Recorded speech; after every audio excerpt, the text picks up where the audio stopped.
zabente kwexwayana nekubandlululwa kulabane HIV sibe munye nalabaphila ne-HIV bethu na Sivusele kini nonke bomntwana. Sicela kubonga kakhulu endlunkulu nasemangweni ngekuma nathi singilabaphila ne-HIV. Sikhuluma nje sesiyakhona kusitakala njenga wonke umuntu endzaweni. Noma umuntu wathi ihambela nje asisasibo bomakhonjwa ngenhloko. Siyabonga bomaziya kuma nathi. Kuva kabandi shayela 1212.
It is just gone 12 midnight to New York. It is 12 noon in Beijing. It is 6 a.m. in Kiev, the capital city of Ukraine. It is 7 a.m.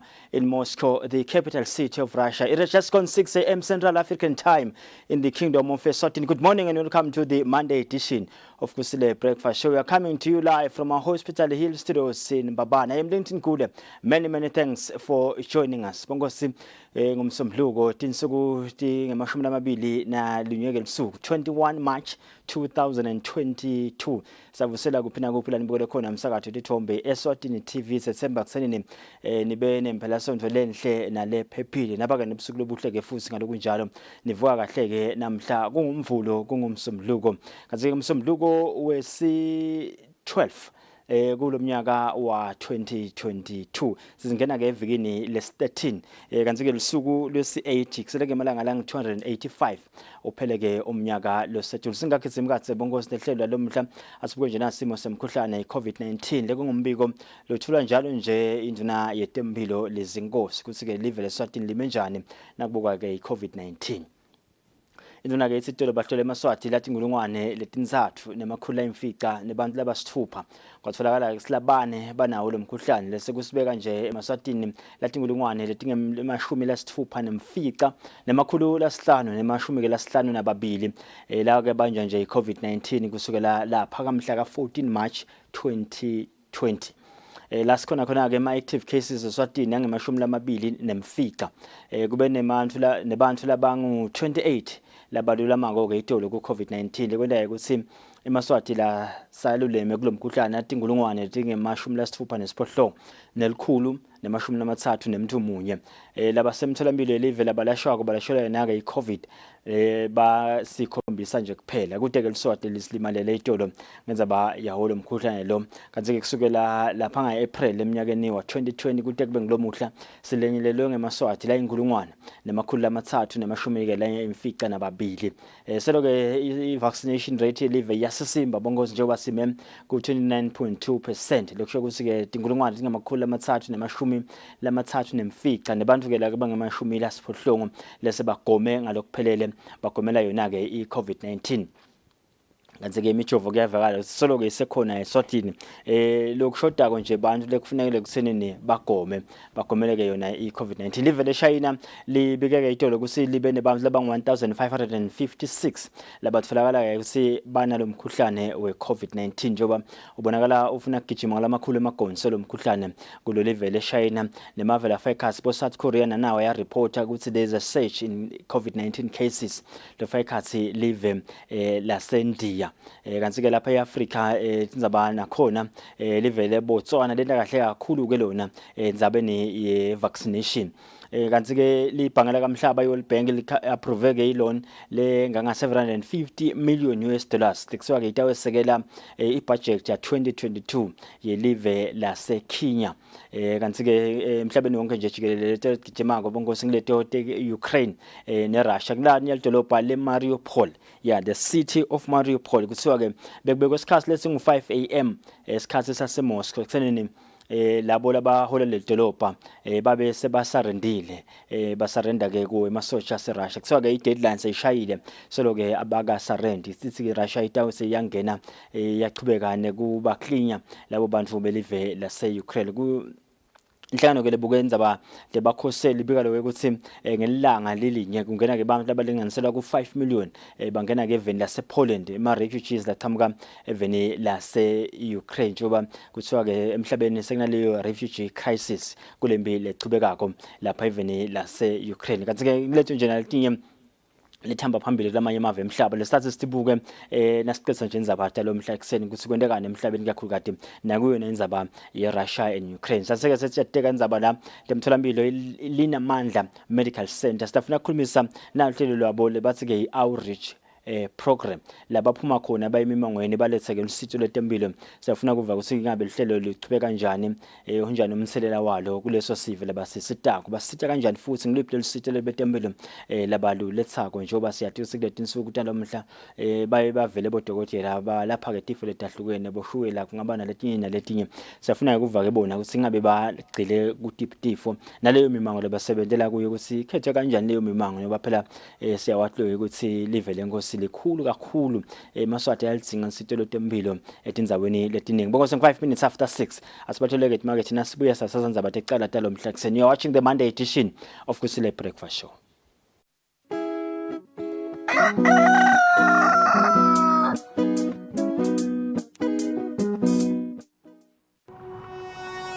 When you choose your adventures, you do so with an open heart and a desire for the unexpected. You embark on journeys to discover new worlds full of wonder. You choose a path to awaken your senses, a world to make you look up and realize just how inspiring this life can be. Arrive and awaken your heart. Explore life in ways only thought possible in your dreams. Discover just how far you'll go to expand your understanding of life's greatest mysteries. There's just one place on this planet with so much to offer. Now is the time for you to have the royal experience in the kingdom. Pay your TV license quickly and easily with MTN Momo. Simply dial *007 *3 hash and select option 8 for TV license. Enter your national ID number as your reference and the amount you wish to pay. Then enter your PIN to confirm your payment. Once your payment has been made, you'll receive a confirmation SMS of your payment. If you're a first-time payer, you get another SMS for your TV license. So legalize your entertainment from the comfort of your home. Pay your TV license the easy and convenient way with MTN Momo. Everywhere you go, MTN.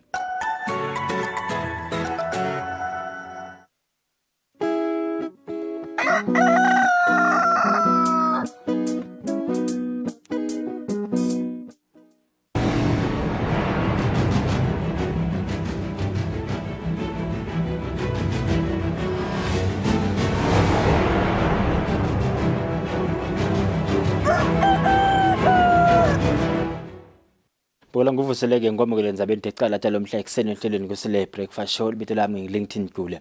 Silo semhlaba ingonyama inkosi iMswati wesithathu sithi ke masiko elive leSwatini abe neligalelo lelikhulu ekulonini emkhuhlane iCovid-19 kuleli. Ngonyama imhlaba iphefumulele umhlaba emkhosini webugane esigodlweni ebuhleni. Umkhosi bewubusiswe ke nakuba khona bendlovukazi Mhlekazi kanti bewubanjwe ngaphansi kwemigomo yekulwane kwanza kwalomkhuhlane.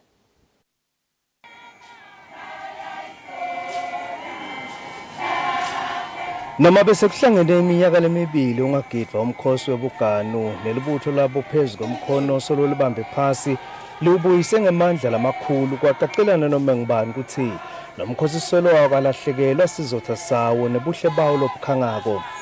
Kube khona kugidza lokube kuhle nesive sathola lithuba lekusingatha emakhosi kanti nelive leSwatini liphindze laphumela ebaleni lehluka kuletinye tive lagaba ngamasiko alo. Kodwa noma sekubaliwe konke lokho sive bekade silambile kuphefumulelwa ngamakhosi yelive. Ingonyama yamaswati inkosi uMswati wesithathu ingcome lithango ngekuthi lungayilahli ingoma njengoba ekubonakele ukuthi besolo lungakahlali phansi kodwa lutilolonga. Silo sithi amasiko sekaguquke abasikhali lesisetandleni delive leSwatini sekulwa nemikhuhlane ye-COVID-19.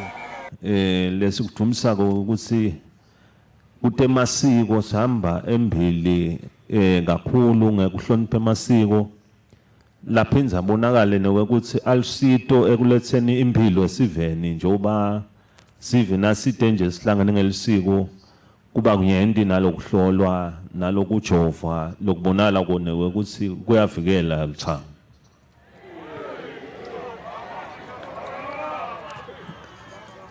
Lo msebenzi lona lithango wekujova kuyasida ngiyakholwa ukuthi lithango lonke litawuvele lilithathe lelithuba lekujova nalaba ngakajovi ngoba labanye basesaba kwekuthi awu nawujoviwe utaba njanyana ukhululekani lithango jovani impilo lokujova.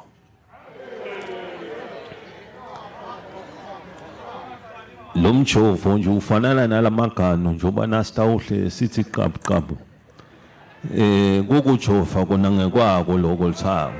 Ingonyama ithi sive kumele siguqule icabanga kwaso kuhambisane nemigomo welive wekufika entuthukeni lekhosako. Inkosi yemhlaba ithi ngaleso sizathu luthango aludle emathambo engqondo ngalokujulile lute luphume nemikhicito lemisha leyakhiwe ngesihlahla semagano. Kulamalanga ke sesikhuluma iFirst World ukuthi sikhuluma ukuthi senta njani lokusho ukuthi ngisho nema designs emagano sekufuneka sibe nekwehlukahlukana lokuthawu designwa njoba kulamalanga siyathwala adithelo siwathwale asetitultulwini le tibonala ukuthi lifaka emandla engadini nawathethe kepha ke singawa designer sibuke ukuthi yini lokunye lesingakwenda ngemagano ngoba kuyento lokungendeka luthanga. Kulamalanga ngeke ngahlala nalabanye ngathi aseba invent into letinyenti ngeligano awu bake bangendela ijuice le special kakhulu lebonala ukuthi nalonganathi ngoba nebantwana labancane bangalidla ngoba ligano liyimpilo. Indlovukazi Mhlekazi ivakalise injabulo elibutho ngekuthi liphindze lithole lithuba legidza umkhosi webugano. Indlovu yemhlaba ikhuthathe lithango ukuthi likhuthalele kulima yasesethwe sahulumende ngelitiko letekulima inseya yokuthi andlondlobalise tekulima eveni ngekuthi kwakhiwe emadamu lenele. Lokwakadzeni ke bekunene kwakulinywa ngemkhono. Uyathi nje mawungumaka ekhaya noma ngaba ude tinkhabi noma nesigulumba thatha nje likhuba lakho uyagala wabona ufakele enkulu inyango yakho bathi hawu ulimbe ngani lo makelo athi lo mnyene bengimbona ahlathi ga ahlale emthundini aphinza asukume phezu komkhono.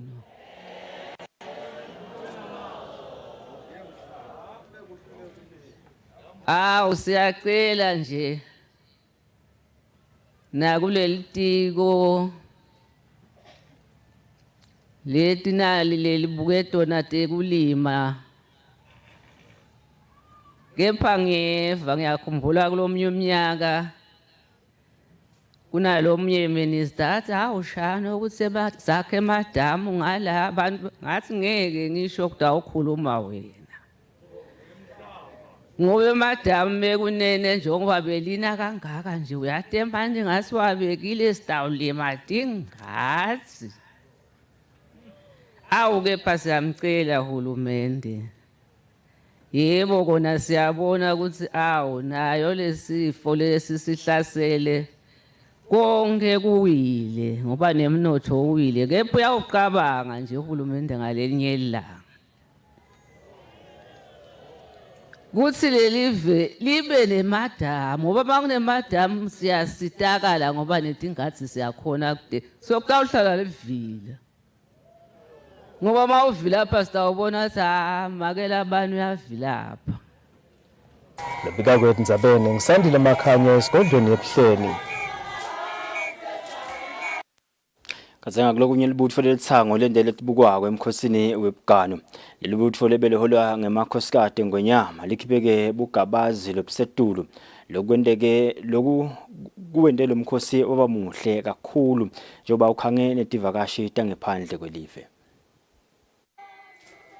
Sivele besisingethe emakhosi elive sibheme sakholwa ngebuhle bawo umkhosi lokhombe kubuya ngemandla esigodlweni ebuhleni. Kuthi lapho sive sesitindile enkundleni kwangena indlovukazi emhlekazi ngemva kokungena kwendlovu yemhlaba libese seliyabalela enkundleni. Kuthi ngemva kwaloko libutho lelithango lahlehla liholwa ngemakhosikazi engonyama yemhlaba labese selubuyela ngemiso. Sive sigitse njiloni kanye namakhosi yemhlaba.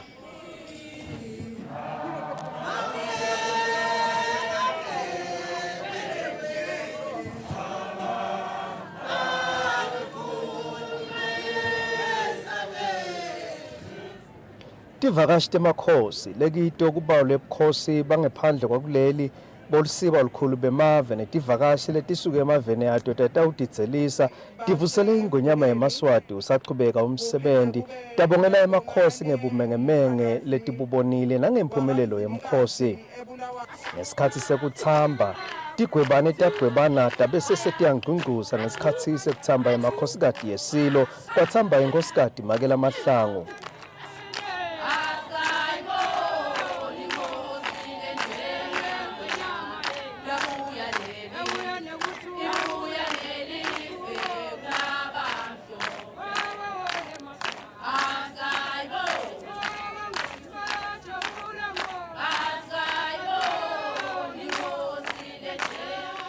Kuthambene inkosikazi Makela Fogiyane.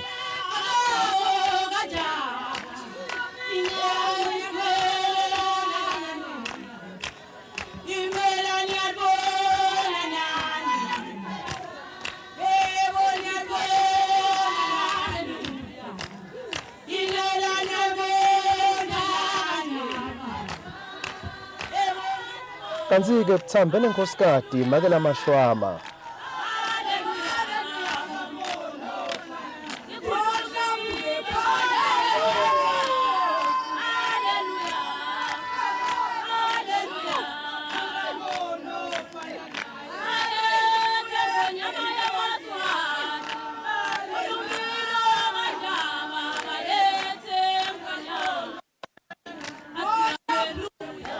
Kubantu benkosi inkosatana Sikhanyise ifulele ngebugabazi lobukhethekile.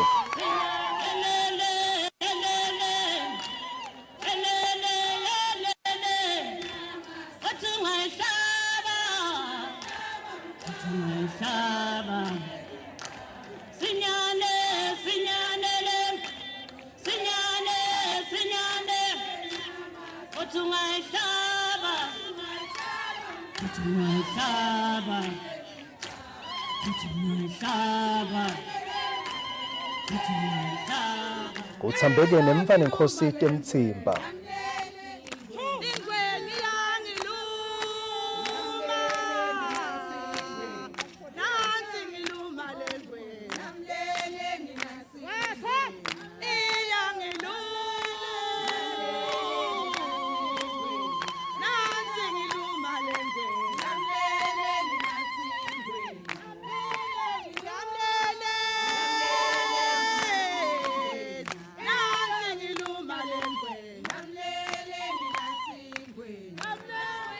Kanti-ke bese sekuthamba umba nenkosi Tiyanza.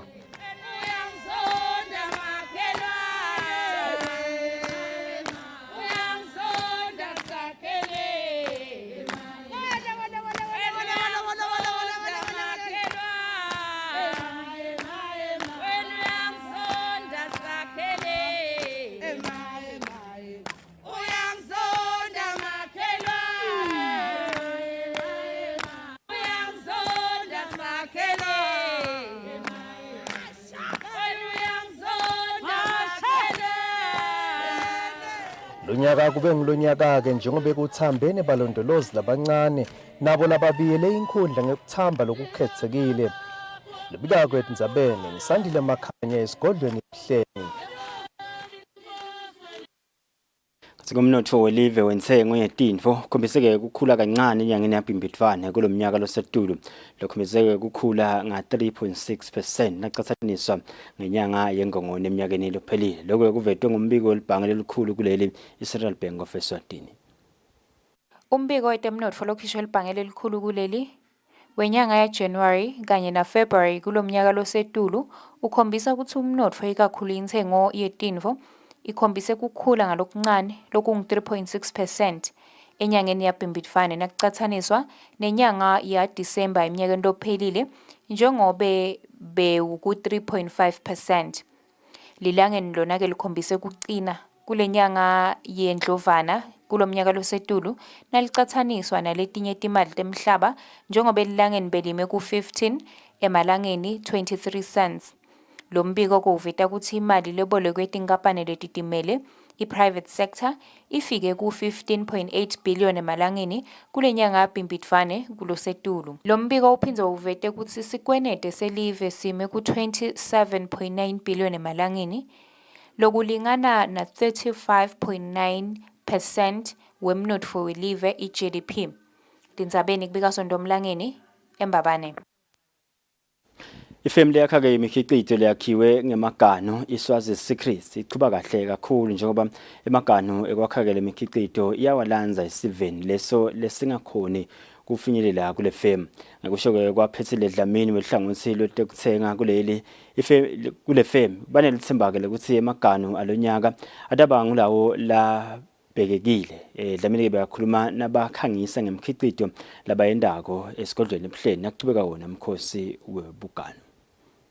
Ifem lekhicita tinfo tektimonyonga ngekusebentisa emaganu beyikanekise emkhosini webuganu lapho beyikhombisa ngemikhicito leyahlukene.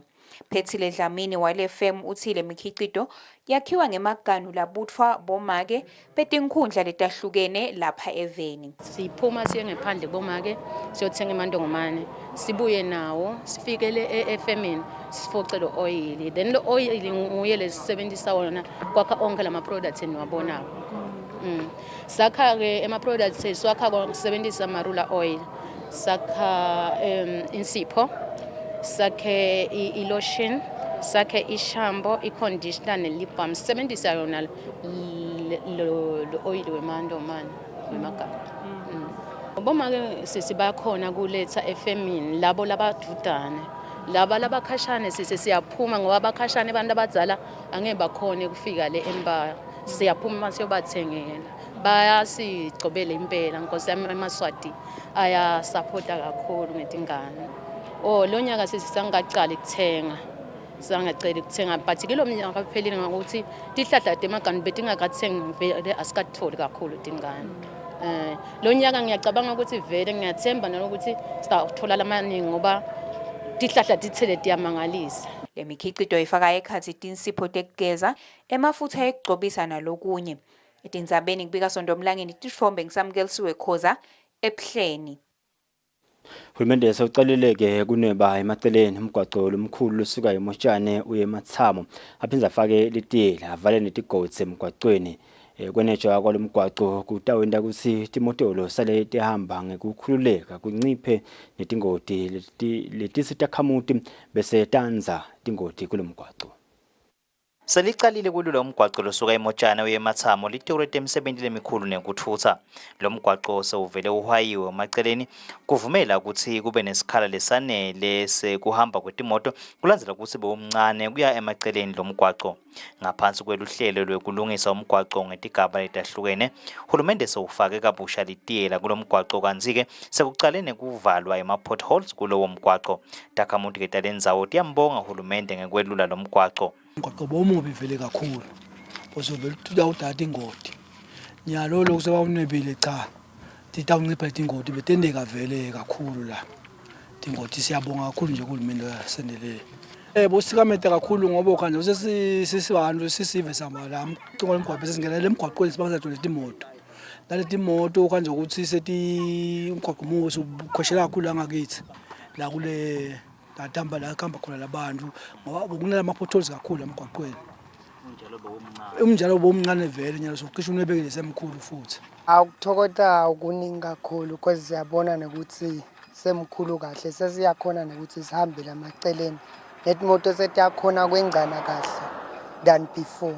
Kwelula lomgwaqo uhulumende ufeza sithembiso lasende eminyakeni lengaba ngolesihlanu leyenca ngemuva kwangoti leyahamba nemphefumulo lebeyifaka ekhathi ikhombi neloli yasemagesini lapho khona bantu basishiya emhlabeni. Uhulumende ke uyachubeka nekwakha kabusha imigwaqo achibele naledzinga kuchibelwa nekufaka ke litiyela kuleyo ledzinga kufakwa khona ke litiyela kulona ke losuka emotshana uyespiki sewuvele uhayi emaceleni kuvuma ukuthi kube nesikhala nemigwaqo uphefumule bashayeli bahambe kamelula. Etinzabeni ngiyungiyani Msibi ngisemotshane.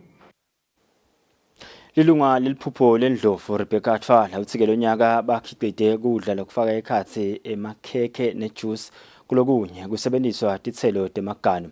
Makethola beyakhuluma ke emkhosini webugano lobe uchubeka esigodini ebuhleni kulembela sonto lesisuka kuyo. Luthango lwakangwane solo liyachubeka nekwakha imikhicido yekudla ngesithelo semagano kudla lokufaka ekhathi tingano. Liphupho lendlovu lelasungulwa indlovukazi Mhlekazi ngemkhosi webugano liyaye likhangise ngekudla lokukhicidwe ngesithelo semagano kude kubede isithelo semagano lesilahlwako. Rebecca Thwala weliphupho lendlovu uthi sisekhona sikhala ekukhicidweni kwekudla kusebenziswa isithelo semagano lapha eveni. Uthi lonyaka bakhangise ngekudla lokufaka ekhathi emakhekhe, jamu nejuice kulokunye. Sitokhangisa lamafutha lakho ngalamagama netinsipho letakho ngalamagama letakhiwa kumbaka sindlule sikhombise ngeacha lekho ngalamagama nayo bese kuba nema-scones lendwe ngalamagama sichubeke sende nabo jamu bemagano na nelikhekhe lendwe ngawona lamagano nejuice nemantongomane ke lendwe ngalamagano fake empithweni wende mafutha konke nje lokwendwa lendongomane kunene. Uyangeteka kusebenta kweligano alisebenzi kutshwala kuphela lisebenta tinto letinengi ngoba nalesikhumba sigezwa ngale siphe emagano phenze ugcobise ngalabo oil bemagano. Liphupho lendlovu ke leli elabonakala ukuthi asiwasebenzise lamagano ngendlela lekuthi bomake abangahlali tikwetandla abati site ngalamagano ngoba enda tinto letinengi ngaphandle kwetshwala inze kusitakale bonke bantu ekhaya nebantwana labancane konke. Makethwala uphinze wakhutsata Luthango emimangweni ukuthi kubede isithelo semagano lesibolako nje singasebenziswa. Luthango lukhicide kudla ngalesithelo sive semaswati sithuthuke siye embili. Etinzabeni Eswatini TV kubika samkeliswe khoza nginasonto Mlangeni sisebuhleni. Umndeni wakaThobela endzaweni yakamkhweli esifundeni saselubunjeni uhlaba kanyanza leyo ucela ke lusito lweluphahla nekudla esiveni. Indlu lahlala kuyo kwelomndeni iyanetha lokwenda ukuthi bacele kukhosela kubomakhelwane njalo nje umalina. Umndeni wakaThobela endzaweni yakamkhweli ngaphansi kwenkhundla yasempolintsheni elibonjeni uhlaba inyanza leyo esiveni ucela lusito kanti ke lomndeni lekungumake nebantu bakhe labathathu labaneminyaka le-17 le-13 nesithupha baphila ngaphansi kwesimo lesimetima. Indlu abahlala kuyo iyanensa kanti bathi bema ngetinyawo lingabe linile noma ke bacela kufihla inhloko kubomakhelwane. Ayidekwa-ke indlala ngoba kati ulala etiko liyashona bangakayisi isandla emlonyeni. Flora Magagula longumake wabo uthi amatoho awatholakali akakhonike kunaka abantu abakhe kanike babe wabo akabanaki njengoba wabhunguka sohlana lomunye umfati. Siphila impilo nematima nekudla silala singakahle kuyenteka ngamanye amalanga silale ngemandi. Indlu ke vela ngifuna ukukhuluma ngayo lokhu nyalo benze kunetimvula silala simile le ndlu netha yonke nayo iyasileka angisati sengidawuthini nalo mntwana lo sele esikolweni uhamba ngetinyawo akagwabeli. Lona-ke loneminyaka le-17 waphuma ebangeni laka-grade 4 esikolweni kulandzela kulahlekelwa tincwadzi kwaba bheteke nemali yekuti bhadala kwaba kuhlala kwakhe ekhaya.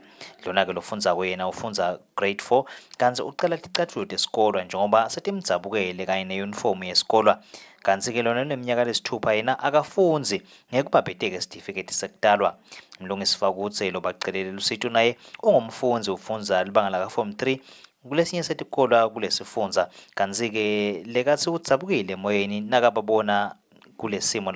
Nangibabuta ukuthi ngigcine nini kudla bangitshela ngemalanga lamathe ngase ngithi ewu asengisukumele etulo mhlawumbe namaswati angasibambisa ngifisile wona ukuthi maswati lamahle nisiphote nisite basitakale labantwana babile esikolweni.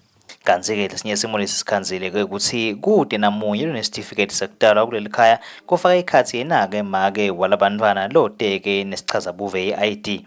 Kantsi-ke sibe sesikhulumisa lokukhulumela liteko letasekhaya Mlando Dlamini lekasethembisile ukuthi batawusitakala laba bekunene batithole isitifiketi kulo hlelo lelitiko lekubhalisa labete leyo mniningwane yabo lofiseke kusita lomndeni angashayela lo msakato elihlongosweni letindzaba enombolweni lethi 2411 9600 noma-ke bashayile yena-ke Mlungisi Fakutse enombolweni lesi 7852 2368. Etindzabeni namuhla ngingiyani Msibi ngamkhweli elubonjeni.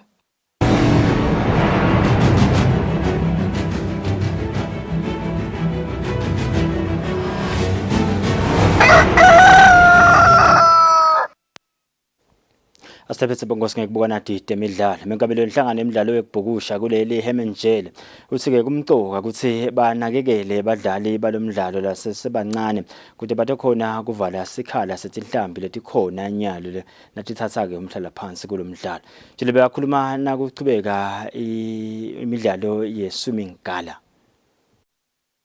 Evikini leliphelile inhlangano engamele kudlalisa umdlalo wokubhukusha kuleli Swimming Association of Eswatini beyibamba imidlalo yayo ma-swimming championships lapho khona iningi letinhlambi letahamba embili ngilabo labatiwako. Emitameni yokuthi nakufika isikhathi sokuthi babeke phasi letinhlambi letikhona nyalo kube khona labavele sabahlabana esigabeni lesisetulu labasebancane. Mengamelo inhlangano emidlalo yokubhukusha kuleli Hemenjele uthi kungaleso sizathu babe ne-level 0 swimming gala. Well, you know, within a vision yet, and this falls well within that line. Age group, we've got our groups starting from the age of 16, working down to the age of 9. So already we are planning almost a year or 2 years ahead by beginning to introduce the kids that are under that age.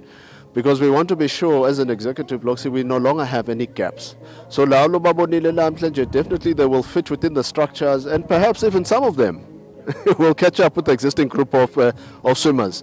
We are totally hopeful, but more than anything else, the biggest idea behind this was just to ensure that we already get our grassroots established, developed, so that they feed into our bigger structure. Kanzi batali bebantwana laba bengcenye legala bathi kumcoka ukuthi bantwana basekelwe basende lemidlalo ngoba lokhu kuyabakhutsata.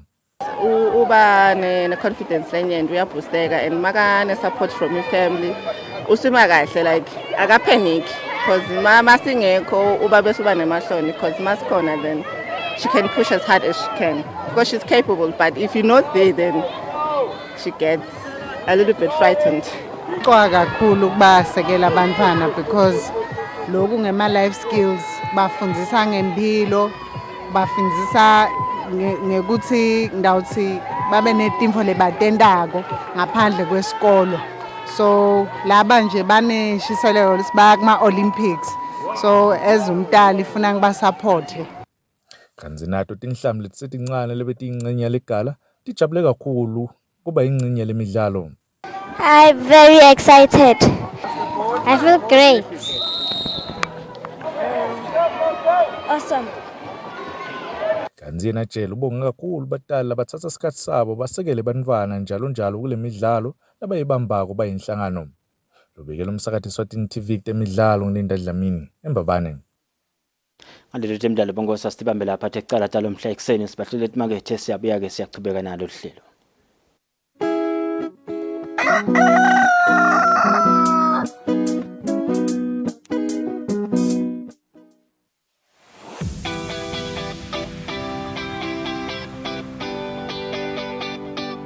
Are you a poet or handcraft artist and you want to be part of the show Tandla Nengondo? Are you ready to showcase your craft to the world? Then what are you waiting for? Be part of the show by sending us a 30-second video of your craft on our Instagram page, Tandla Nengondo.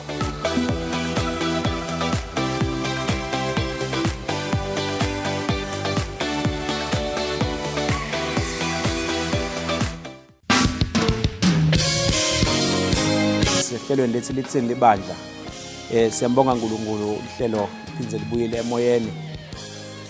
Basically ngingathi nje empeleni yabona uNkulunkulu nakadala umhlaba including bantu. Leti khathi leti tethenjisiwe ngofunza incwadi yaJohn chapter 16 verse number 33. The way the gospel has been portrayed nayiletshwa la kubantu yabo yende ukuthi abantu babe offended. Sikholwa futhi ukuthi sidaphinde siba nabo evikini lelitako sikhulumisa yona le ndzaba lesikhuluma ngayo emsakatweni wakho Eswatini TV sibuko semaswati. Ayijesuke kama lakho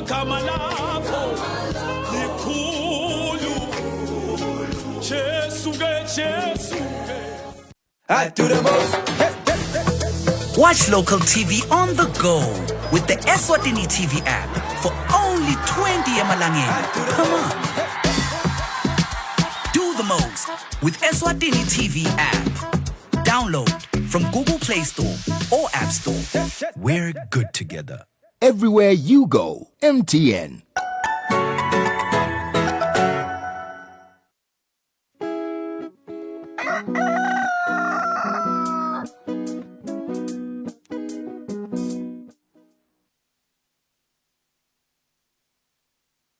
Bose siyaqhubeka nalo hlelo namhla ekseni njengoba namhlanje insuku tingi 21 enyangeni ya March ngomnyaka wa 2022 kanti ke kunemalanga kamhlaba le kathi mhlahlangene namhla aditekwe indzaba tawo ufike khazi nje kusiwa namhlanje insuku le World Down Syndrome Day.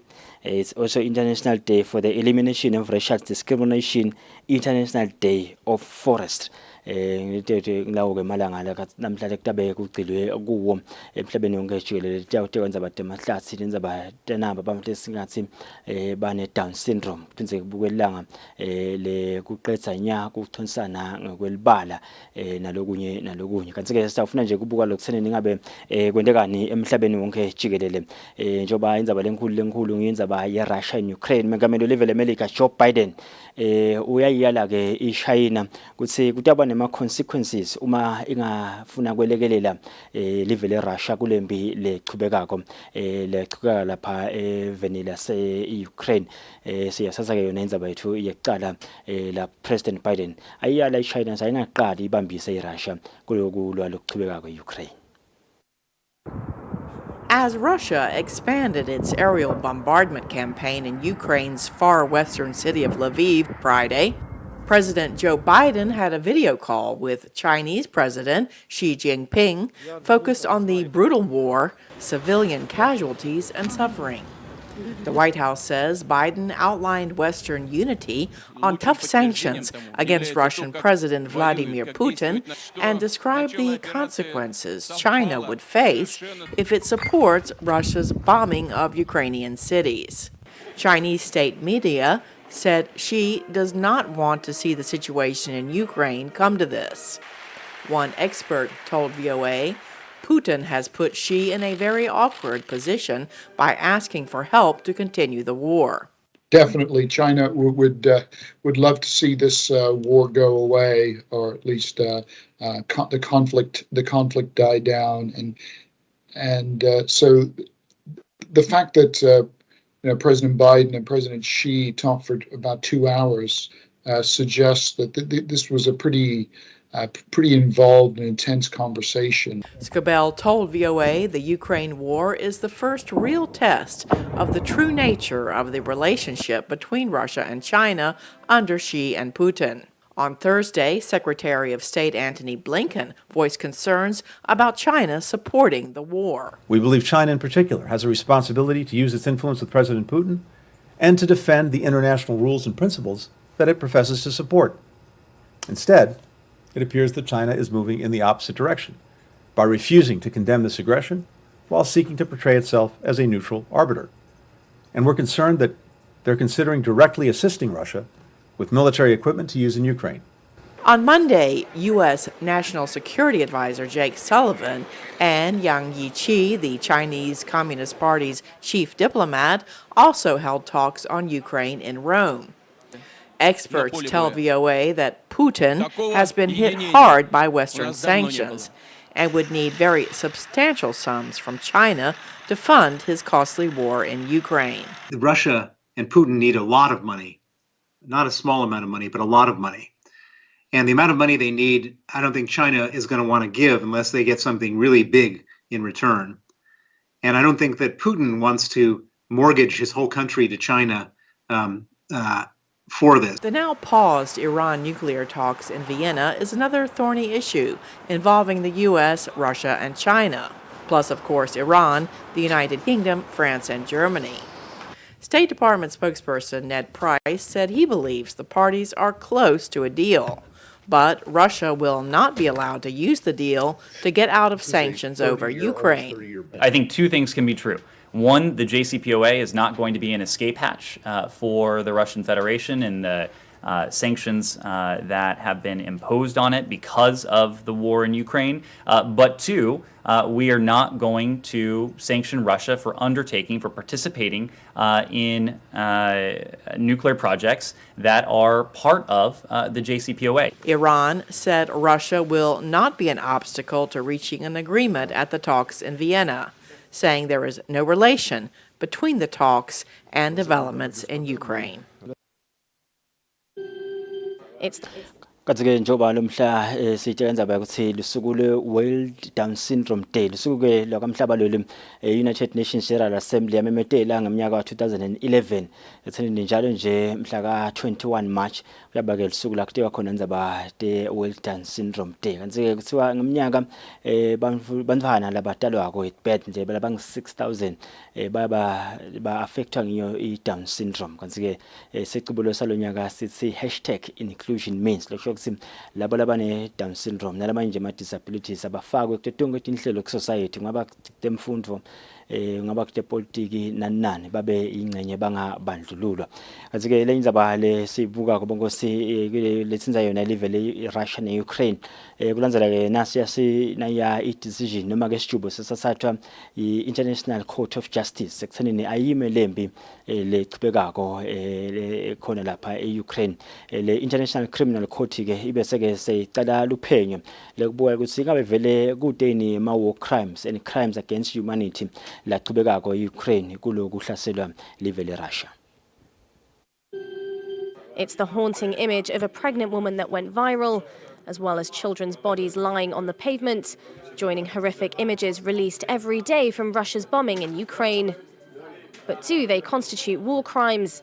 In The Hague, under the direction of the chief prosecutor, the International Criminal Court has been tasked with the investigation.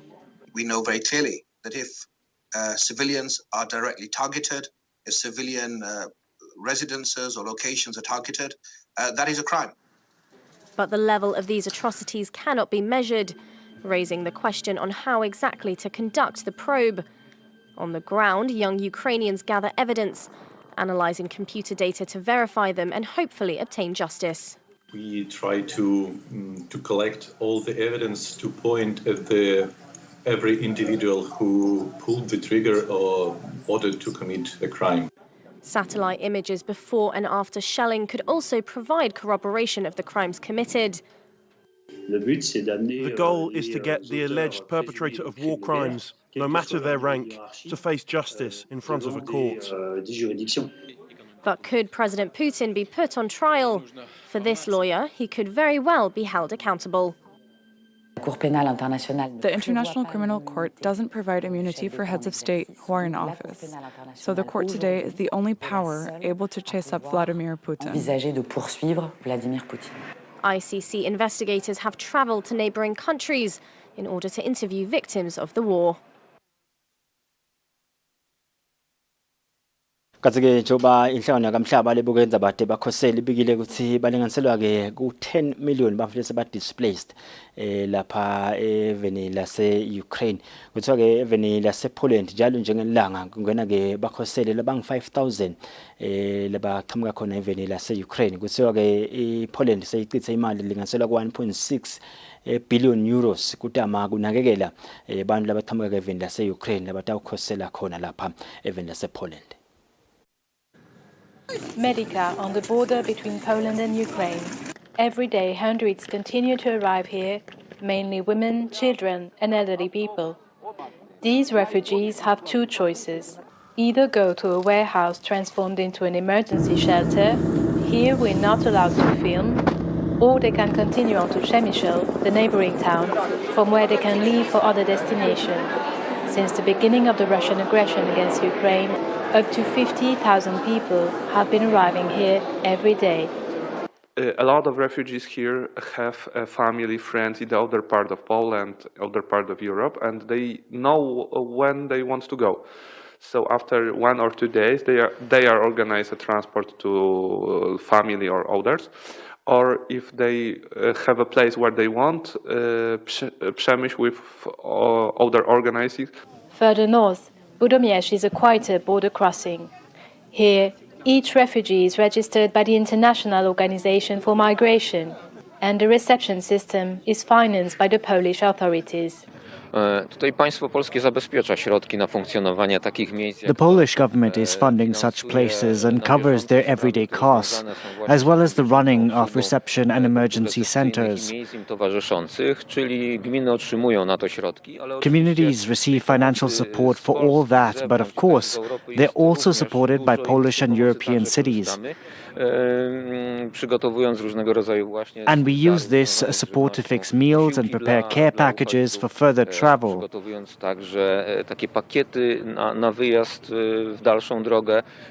Poland has provided a huge humanitarian effort over the past 3 weeks. Faced with this emergency, the country keeps on helping those crossing the border.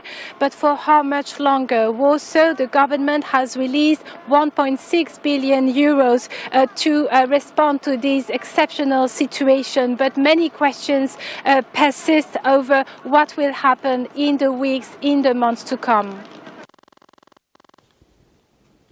Kathi-ke le mpilo eqhubekako emkhathini kwayo iRussia ne-Ukraine ingena-ke evikini lesine lomuhla. Kanti-ke ma-foreign ministers alamavele amabili aqhubeka nekukhulumisana bachazele ekuthenini-ke bayibona i-progress. Kepha-ke Secretary of State welive le-Melika Anthony Blinken uthi iRussia ayibonakali itimisele ukuthi-ke iphele lembi lengakadzingeki lesiyithethe nesikhathi lesitse.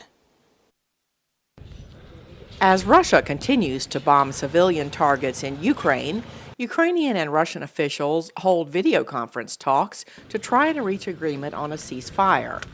Asked for his assessment of the talks, U.S. Secretary of State Antony Blinken had this to say. I have to say, on the one hand, we commend Ukraine for being at the table despite being under bombardment every minute of the day. At the same time, I have not seen any meaningful efforts by Russia to bring this war that it's perpetrating to a conclusion through diplomacy.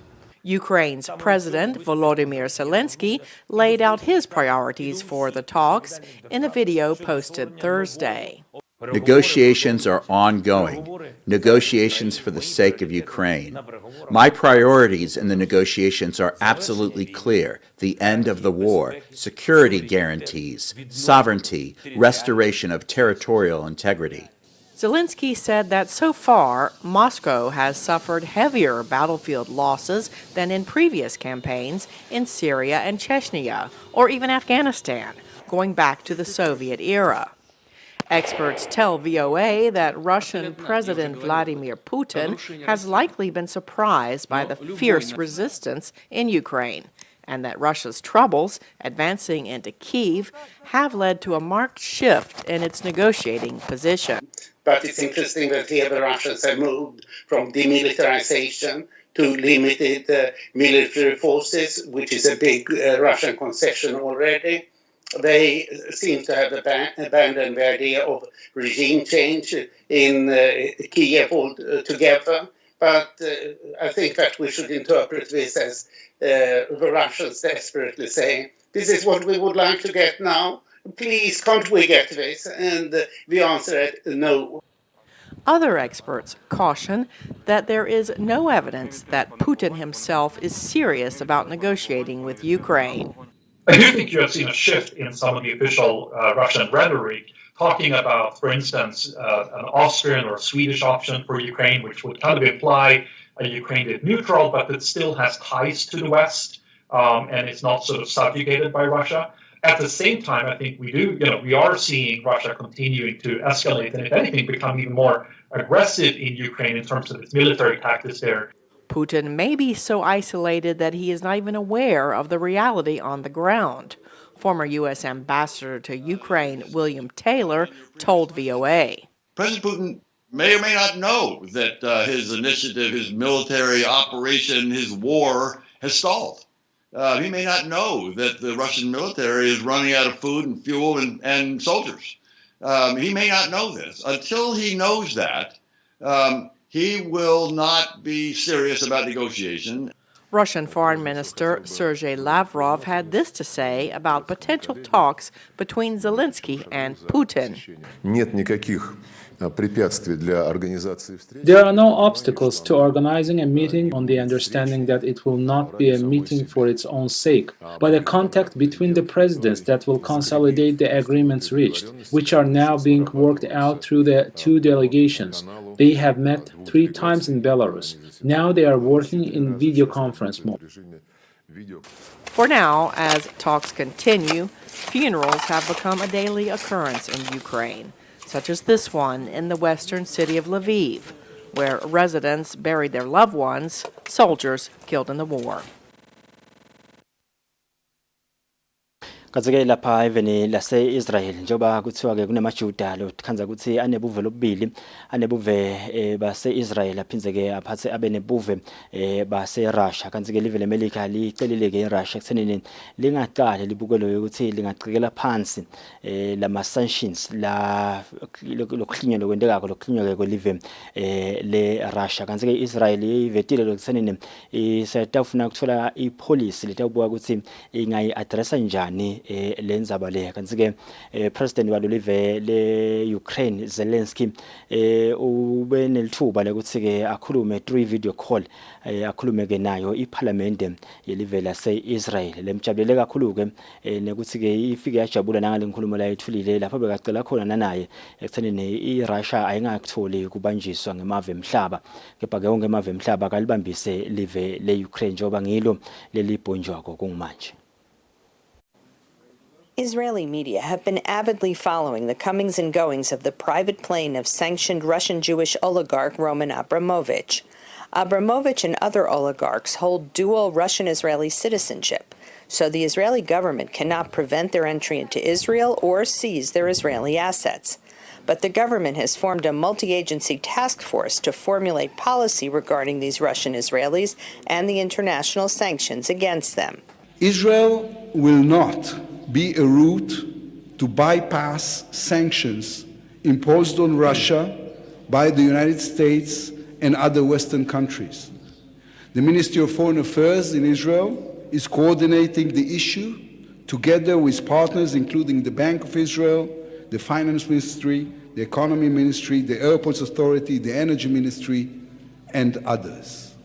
It is estimated that several dozen Russian Jewish oligarchs hold dual Russian-Israeli citizenship and contribute substantially to Israeli and Jewish philanthropic causes. The Israeli Holocaust Memorial Yad Vashem welcomed the pledge by Abramovich for tens of millions of dollars, made just 2 days before the Russian invasion of Ukraine, only to suspend their relationship when international sanctions were levied against the oligarch. The sanctions were imposed on Abramovich because of his close ties to Russian President Vladimir Putin. So close, he has been called Putin's wallet.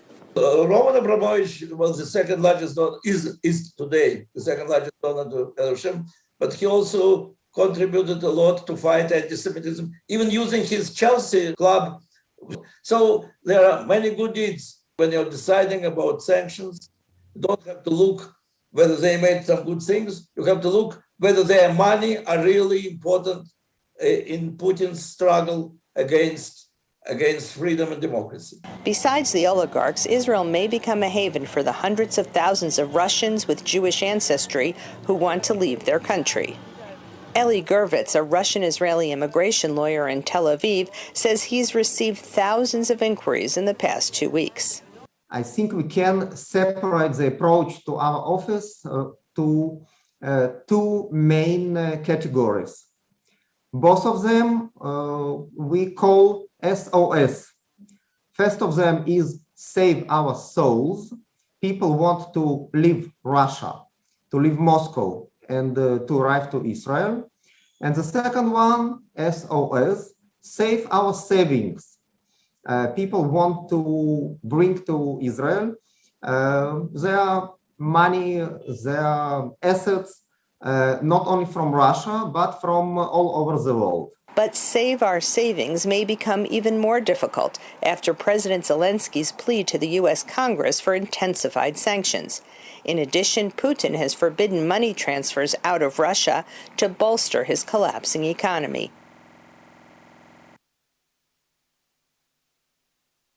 Kuleto-ke bongosile sitibukile lethamba phambili nakulamanye amave emhlaba kanjengoba nje International Day for Forest kuthiwa mhlahlangeneke wancuma ekuthenini mhla ka-28 November ngeminyaka ka-2012 kuthi njalo nje mhla ka-21 March asinakeni indzaba yokuvikela emahlathi njengoba badlala inzima lenkulu ekulweni ne-climate change. Sibathola imakethe sitabuya ngendzaba yesibili njalo mhla ekuseni.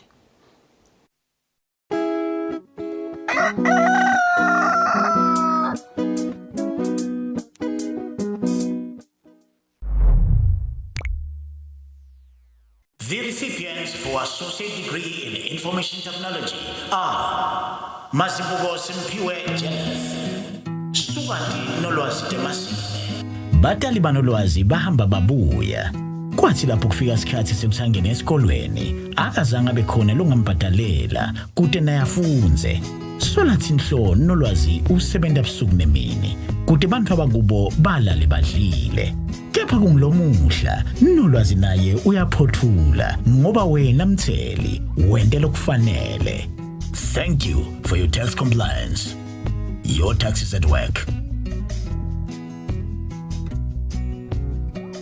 Ngingumake lothethwe ngubabe lophila ne-HIV. Lokho akusihluphi kancane. Luthando lwethu lwenza tonke timo. Nyalo nje ngisemtholampilo, ngitola nzasiya samakoti kanye nemaphilisi ami ePrep. Phela ayasida ngekuhlisa emathuba ekuthi ngingatholi iHIV nasijabulisana nababe wakami. Sengitondlula lapha ethendeni lekujovela iCovid-19. Ngithathe ibooster yami. Netinkonzo tephasika ditongikhanza sengilungele. Maswati lamahle. Litiko letempilo liyakukhutsata kunatsa kahle ema-ARVs kanye nekujovela iCovid-19. Ikakhulu lokusilungiselela tinkonzo tephasika. Lo mlayeto niulethelwe litiko letempilo ngeluhlelo le-FCI. Travel, play and inspire.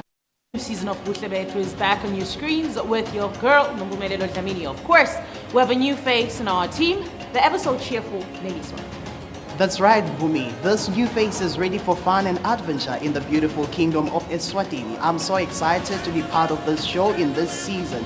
We are the squad that is ready to travel and explore safely in this new normal, the COVID-19 era. That's right. Don't forget to post your pictures on your social media pages and tag us. Who knows, we might just join you on your next trip. Join us and be part of the Buhle Bethu squad as we travel, play and inspire every Saturday exclusive to Eswatini TV. You can watch the latest episodes of the show on YouTube or download the Eswatini TV app to keep up to date.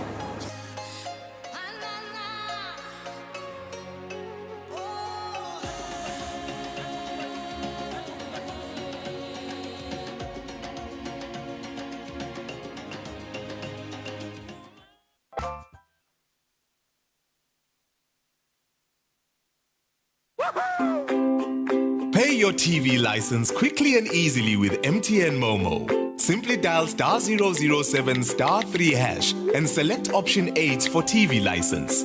Enter your national ID number as your reference and the amount you wish to pay. Then enter your PIN to confirm your payment. Once your payment has been made, you'll receive a confirmation SMS of your payment. If you're a first-time payer, you get another SMS for your TV license. So legalize your entertainment from the comfort of your home. Pay your TV license the easy and convenient way with MTN Momo. Everywhere you go, MTN.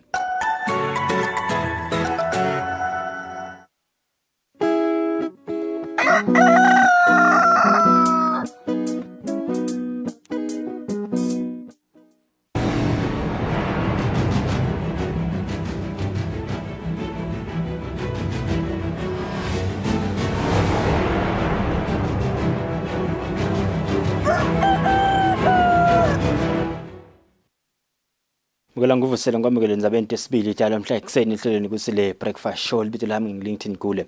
Silo semhlaba ingonyama inkosi imswati weSARS sisike masiko elive leSwatini abeneligalelo elikhulu ekulweni nemkhuhlane iCovid-19 kuleli. Ngonyama iphefumulele umhlaba emkhosini webugane esigodlweni ebuhleni. Umkhosi bebusiswe nakubakhona kwendlovukazi mhlekazi kanti ke bebanjwe ngaphansi kwemigomo yokulwa nalekwanza kweCovid-19.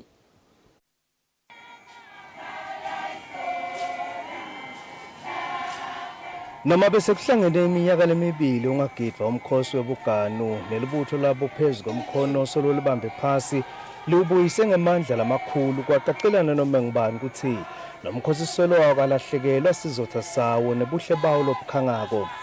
Kube khona ukugidza lokube kuhle nesive sathola lithuba lekusingatha emakhosi kanti nelive leSwatini liphinze laphumela ebaleni lehluka kuletinye tive lagaba ngemasiko alo.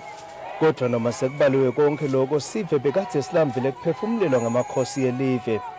Ingonyama yamaswati inkosi imswati wesithathu inqome lithango ngekuthi lungayilahli ingoma njengoba ekubonakala ukuthi besolo lungakahlali phansi kodwa lutilolonga. Silo sithi emasiko sekaguquke abasikhali lesetandleni delive leSwatini sekulwa nemkhuhlane iCovid-19. Lesikudumisa ukuthi utemasiko sihamba embili kakhulu ngekuhlonipha emasiko laphinza bonakale nokuthi alusito ekuletheni impilo esiveni njoba sive nasite nje sihlangane ngelisiko kuba kunyenti nalokuhlolwa nalokujova lokubonala kone ukuthi kuyavikela lithanga.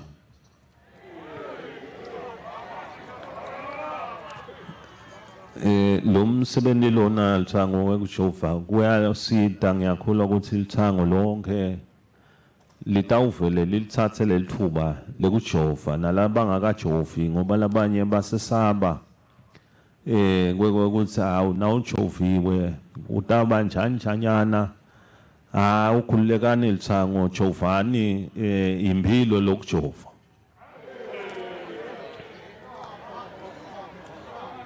Lo mjovo nje ufanana nalamagano njoba nasitawuhle sithi qabu kukujova kona ngekwako lokho lithango. Ingonyama ithi sive kumele siguqule ukucabanga kwaso kuhambisane nemigomo welive wekufika entuthukeni ngekhosako.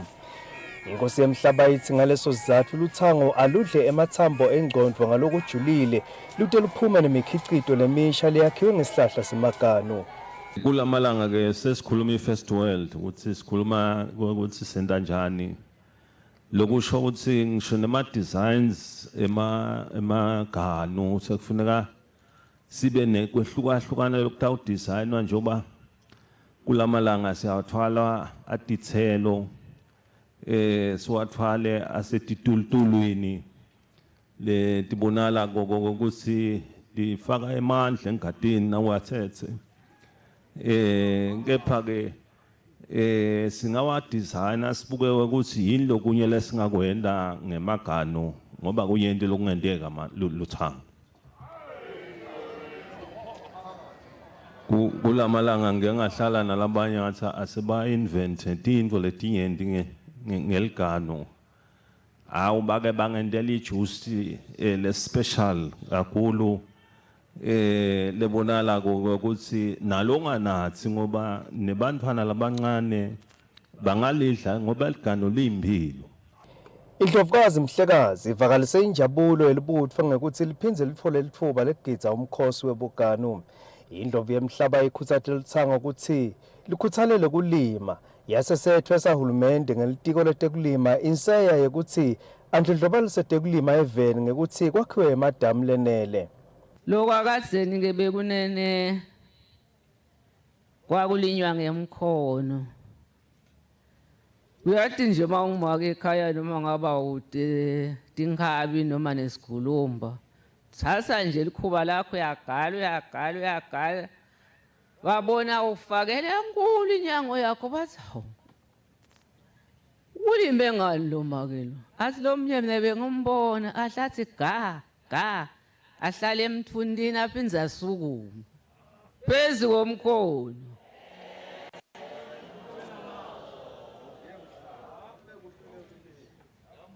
Siyacela nje nakuleli tiko leti nali lelibukedona tekulima kepha ngeva ngiyakhumbula kulomnye umnyaka kunalomnye minister athi awushana ukuthi zakhe emadamu ngala abantu ngathi ngeke ngisho kudawukhuluma wena. Ngoba emadamu bekunene njengoba belina kangaka nje uyatemba nje ngasi wabekile sitawulima dingathi. Kepha siyamcela hulumende. Yebo kona siyabona ukuthi nayo lesifo lesi sihlasele konke kuwile ngoba nemnotho uwile kepha uyawucabanga nje uhulumende ngalelinye ilanga.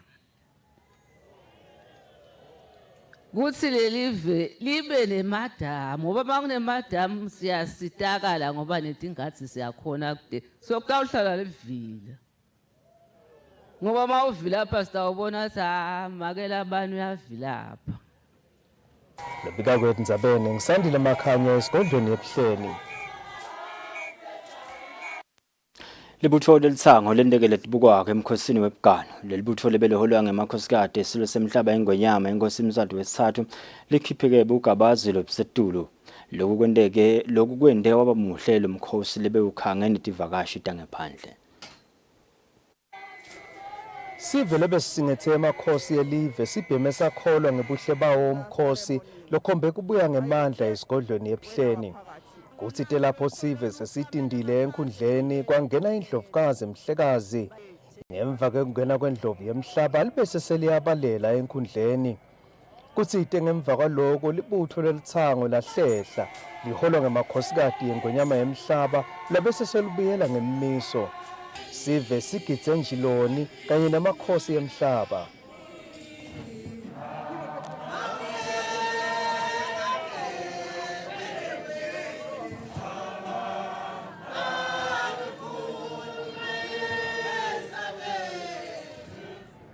Tivakashi temakhosi lekito kubawo lebukhosi bangephandle kwakuleli bolisiba olukhulu bemave netivakashi letisuke emaveni ato tatawutidzelisa tivusele ingonyama yemaswati usachubeka umsebenzi tabongela emakhosi ngebumengemenge letibubonile nangemphumelelo yemkhosi.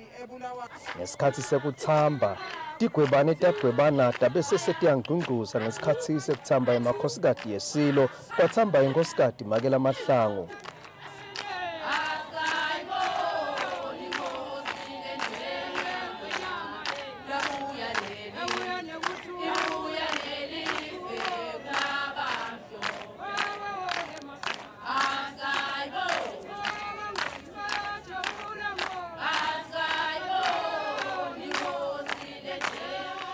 Kuthambe nenkosikazi Makela Fogiyane.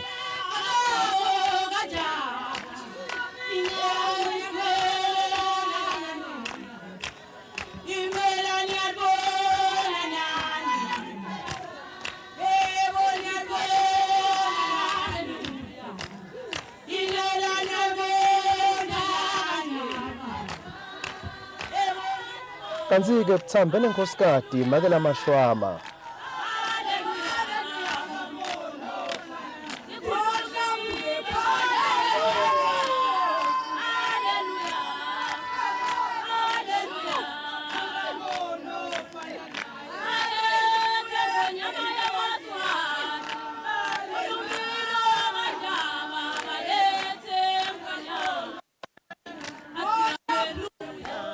Bantu benkosi inkosatana Sikhanyise ifulele ngebugabazi lobukhethekile.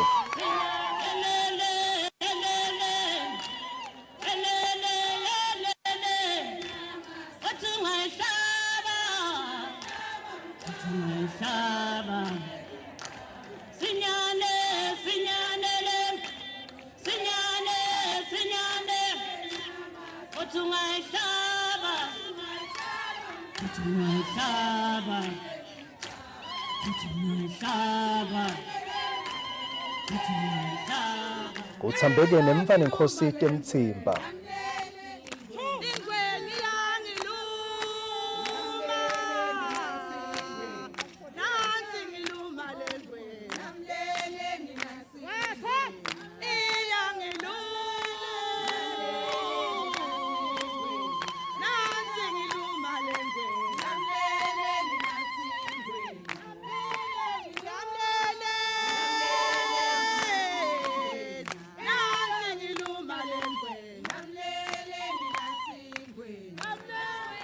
Kanti-ke bese sekuthamba umva nenkosi Tiyanza.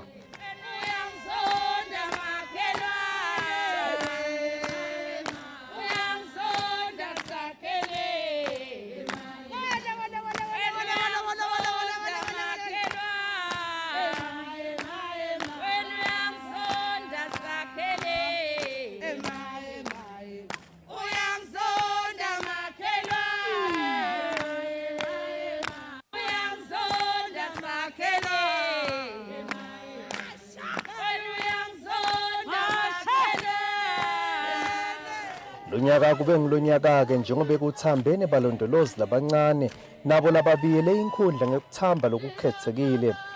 Libika kwethu Ndzabene ngisandile Makhanya esigodlweni ebuhleni. Umnotfo welive kakhulukazi nokubukwa insengo yetinfo ikhombiseke ukukhula kancane enyangeni yaBhimbidvwane kulomnyaka losetulu ikhuleke nga 3.6% necathaniswa nenyanga yengongoni eminyakeni lophelile. Lokho kuvetwe ngumbiko lokhishwe libhange lelikhulu kuleli.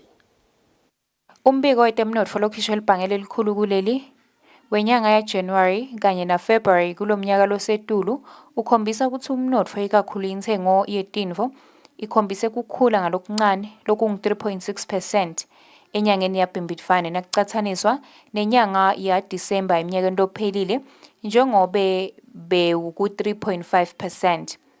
Lilangeni lona ke likhombise kucina kulenyanga yeNdlovana kulomnyaka losetulu nalicathaniswa naletinye timali temhlaba njengobe lilangeni belime ku 15 emalangeni 23 cents. Lo mbiko kuveta ukuthi imali lebolekwe tinkampani letitimele i-private sector ifike ku 15.8 billion emalangeni kulenyanga yaBhimbidvwane kulosetulu. Lo mbiko uphindze uvete ukuthi sikwenete selive sime ku 27.9 billion emalangeni lokulingana na 35.9% wemnotfo welive i-GDP. Tindzabeni kubika Sondomlangeni eMbabane. Ifamily yakhe imikhiqido leyakhiwe ngemagano iswazi secret ichuba kahle kakhulu njengoba emagano ekwakhala imikhiqido walanza ke siveni leso lesingakhona kufinyelela kule firm. Ngekusho kwaPhethile Dlamini welihlangothi lotekuthenga kule firm. Banelithemba ke ukuthi emagano lonyaka atawuba ngilawo labhekekile. Dlamini bayakhuluma nabakhangisa ngemikhiqido labayendako esigodlweni ebuhleni. Ifamily lekhicita tinvo tektimonyonga ngekusebentisa emaganu beyikanekise emkhosini webuganu lapho beyikhombisa ngemikhicito leyahlukene. Phethile Dlamini wale firm uthi le mikhicito yakhiwa ngemaganu labutfwa bomake betinkhundla letahlukene lapha eveni. Siphuma siye ngephandle bomake siyothenga emandongomane sibuye nawo sifikele efemini sifocele oil then lo oil nguye lesisebenzisa wona kwakha onke lama products eniwabonako. Sakha ke ema products siwakha kusebenzisa marula oil sakha insipho sakhe ilotion sakhe ishambo iconditioner nelip balm sebenzisa yona lo oil wemandongomane wemagama. Boma ke sisibakhona kuletha efemini labo labadudane laba labakhashane siyaphuma ngoba abakhashane abantu abadzala angeke bakhone kufika le siyaphuma siyobathengela bayasigcobela impela Nkosi yami eMaswati ayasupporta kakhulu ngetingane. Lo nyaka sisangaqala ukuthenga sangacela ukuthenga but kilo mnyaka kuphelile ngokuthi tihlahla temaganu betingakathengi vele asikatholi kakhulu tingane.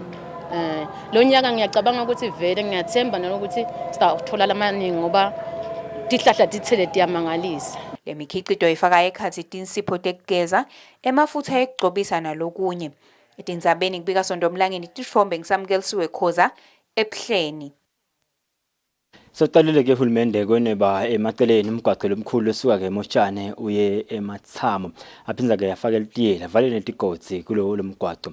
Sivekele sila kulomgwaqo siyakujabulela ke lo njengoba sithi kutawuncipha netingoti lebethe tibonakala danza kulo mgwaqo. Selicalile kulo mgwaqo losuka eMotshane uye eMatsamo litorete emsebenzini emikhulu nekuthutha. Lo mgwaqo sewuvele uhayiwe emaceleni kuvumela ukuthi kube nesikhala lesanele sekuhamba kwetimoto kulandzela ukuthi bewumncane kuya emaceleni lo mgwaqo. Ngaphansi kweluhlelo lwekulungisa umgwaqo ngetigaba letahlukene, hulumende sewufake kabusha litiyela kulo mgwaqo kanzi-ke sekucale nekuvalwa ema-potholes kulowo mgwaqo. Takhamuti ke talendzawo tiyambonga hulumende ngekwelula lo mgwaqo. Umgwaqo bomubi vele kakhulu uzovele utawudada ingoti nyalo lokho sebawunebile cha titawuncipha ingoti betendeka vele kakhulu la ingoti siyabonga kakhulu nje kuhulumende yasendelele bosikamete kakhulu ngoba kanje sesibantu sisive samba la mcingo lemgwaqo sesingena lemgwaqweni sibangazathole timoto naleti moto kanje ukuthi sethi umgwaqo muso ukhoshela kakhulu angakithi la kule Tamba la kamba khona labantu ngoba kunalama potholes kakhulu emgwaqweni. Umnjalo bomncane vele nyalo socisha unebekele semkhulu futhi. Akuthokota ukuningi kakhulu because siyabona ukuthi semkhulu kahle sesiyakhona ukuthi sihambe lamaceleni. Netimoto setiyakhona kwengcana kahle than before.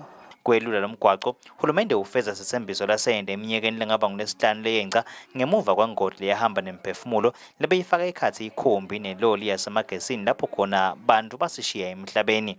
Hulumende ke uyachubeka nekwakha kabusha imigwaqo achibele naledzinga kuchibelwa nekufaka ke litiyela kuleyo ledzinga kufakwa khona ke litiyela.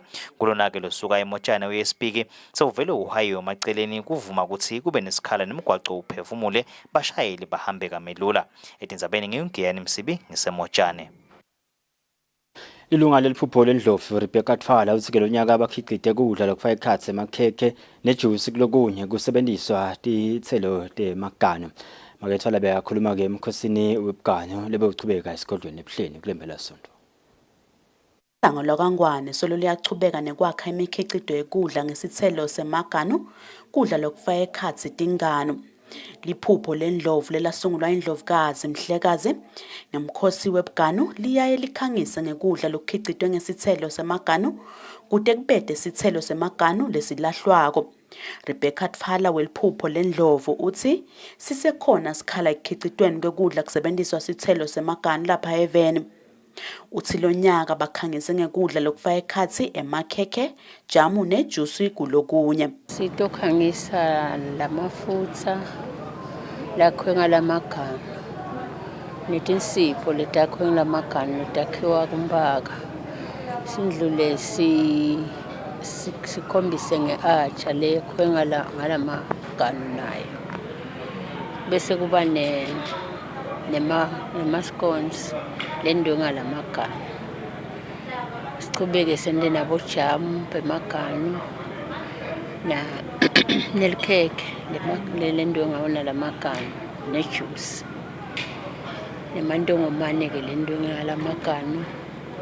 Fake empithweni wende mafutha konke nje lokundongomane kunene. Uyangeteka kusebenta kweliganu alisebenzi kutshwala kuphela lisebenta tinto letinengi ngoba nalesikhumba sigezwa ngale siphe emaganu phenze ugcobise ngalabo oil bemaganu.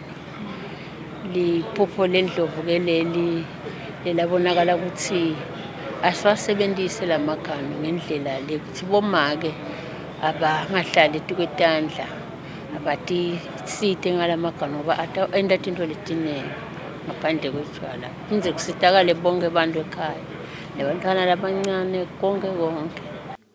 Makethwala uphinze wakhutsata Luthango emimangweni ukuthi kubede sithelo semaganu lesibolako nje singasebenziswa. Luthango lukhicite kudla ngalesithelo sive seMaswati sithuthuke siye embili. Edintsabente Eswatini TV kubika samkeliswe ekhoza kunasonto Mlangeni sisePhlene. Umndeni wakathobela endzaweni yakamkhwele esifundeni saseLubunjeni uhlaba ke inyanza leyo ucela ke lusitho loluphahla nekudla esiveni. Indlela kuyo lomndeni iyanetha lokwenda ukuthi bacele kukho sela kubomakhelwane uma kunetimvula. Umndeni wakathobela endzaweni yakamkhwele ngaphansi kwenkhundla yasempolintsheni eLubunjeni uhlaba inyanza leyo esiveni ucela lusito. Kanzeke lo mndeni lekungumake nebantfu bakhe labathathu labaneminyaka le-17 le-13 nesithupha baphila ngaphansi kwesimo lesimetima. Indlu abahlala kuyo iyanetha kanzi bathi bema ngetinyawo lingabe linile noma ke bacela kufihla inhloko kubomakhelwane. Ayidekwa-ke indlala ngoba kati ulala etiko liyashona bangakayisi isandla emlonyeni. Flora Magagula longumake wabo uthi amatoho awatholakali akakhonike kunaka abantu bakhe kanike babe wabo akabanaki njengoba wabhunguka sohlana lomunye umfati. Siphila impilo nematima nekudla silala singakahle kuyenteka ngamanye amalanga silale ngemandi. Indlu ke vela ngifuna ukukhuluma ngayo lokhu nyalo benze kunetimvula silala simile. Le ndlu netha yonke inayo iyasileka angisatu sengidawuthini nalo mntwana lo sele esikolweni uhamba ngetinyawo akagwabeli. Lona-ke loneminyaka le-17 waphuma ebangeni laka grade 4 esikolweni kulandzela kulahlekelwa tincwadzi kwaba beteke nemali yekuti bhadala kwaba kuhlala kwakhe ekhaya. Lona-ke lofundza yena ufundza grade 4 kanzi ucela ticatfulo tesikolo njengoba setimdzabukele kanye neuniform yesikolo. Kanzi-ke lona leminyaka le-6 yena akafundzi ngekuba beteke certificate sekutalwa. Mlungisi Fakutse lo bacelele lusito naye ungumfundzi ufundza libanga laka form 3 kulesinye setikolo kulesifundza kanzi-ke lekatsi udzabukile emoyeni nakababona kulesimo. Nangibabuta ukuthi ngigcine nini kudla bangitshela ngemalanga lamathe ngase ngithi asengisukumele etulo mhlawumbe neMaswati angasibambisa. Ngifisile wona ukuthi Maswati lamahle nisupporte nisite basitakale labantwana babile esikolweni. Kanzi-ke lesinye simo lesi sikhanzile-ke ukuthi kude namunye lonesitifiketi sekutalwa kuleli khaya kufaka ikhathi yena-ke make walabantwana loteke nesichazabuve i-ID. Kanzi-ke sibe sesikhulumisa lokukhulumela liteko letasekhaya Mlando Dlamini lekasethembisile ukuthi batawusitakala laba bekunene batithole itifiketi kulo hlelo lelitiko lokubhalisa labete leyo mniningwane yabo. Lofiseke kusita lo mndeni angashayela lo msakato elihlongosweni letindzaba enombolweni lethi 2411-9600 noma-ke bashayile yena-ke Mlungisi Fakutse enombolweni lethi 7852-2368. Etindzabeni namuhla ngingiyani Msibi ngamkhweli eLubunjeni.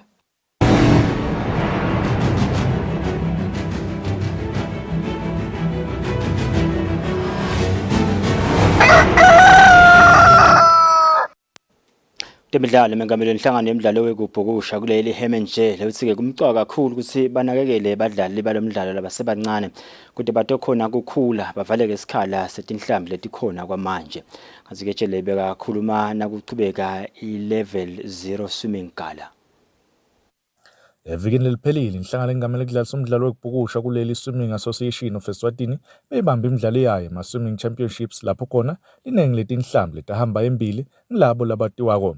Imitameni ukuthi nakufika isikhathi sokuthi babeke phasi letinhlambi letikhona nyalo kube khona labavele sabahlabana esigabeni lesisetulu labasebancane. Mengameli wenhlangano emidlalo wekubhukusha kuleli Hemenjele uthi kungaleso sizathu babe ne-level 0 swimming gala. Well, you know, within a vision yet, and this falls well within that line. Age group, we've got our groups starting from the age of 16, working down to the age of 9. So already we are planning almost a year or 2 years ahead by beginning to introduce the kids that are under that age. Because we want to be sure as an executive block, we no longer have any gaps. So definitely they will fit within the structures and perhaps even some of them we'll catch up with the existing group of swimmers. We are totally hopeful, but more than anything else, the biggest idea behind this was just to ensure that we already get our grassroots established, developed, so that they feed into our bigger structure. Kanti batali bebantwana laba bengcenye yeligala bathi kumcoka ukuthi bantwana basekelwe basende lemidlalo ngoba lokhu kuyabakhutsata. Uba ne-confidence lenye and uyaboosteka and maka ne-support from your-family uswima kahle like akapanic because masingekho uba bese uba nemahloni because masikhona then she can push as hard as she can because she's capable, but if you're not there then she gets a little bit frightened. Kuqoka kakhulu ukubasekela abantwana because lokhu ngema-life skills bafundisa ngempilo, bafundisa ngekuthi ngawuthi babe netimfo lebatendako ngaphandle kwesikolo. So laba nje baneshiselelo lisibaya kuma-Olympics. So as umntali ifuna ngibasupporte. Kanti nato tinhlambi letitsetincane lebetiyingcenye yeligala tijabule kakhulu kuba yingcenye lemidlalo. I'm very excited. I feel great.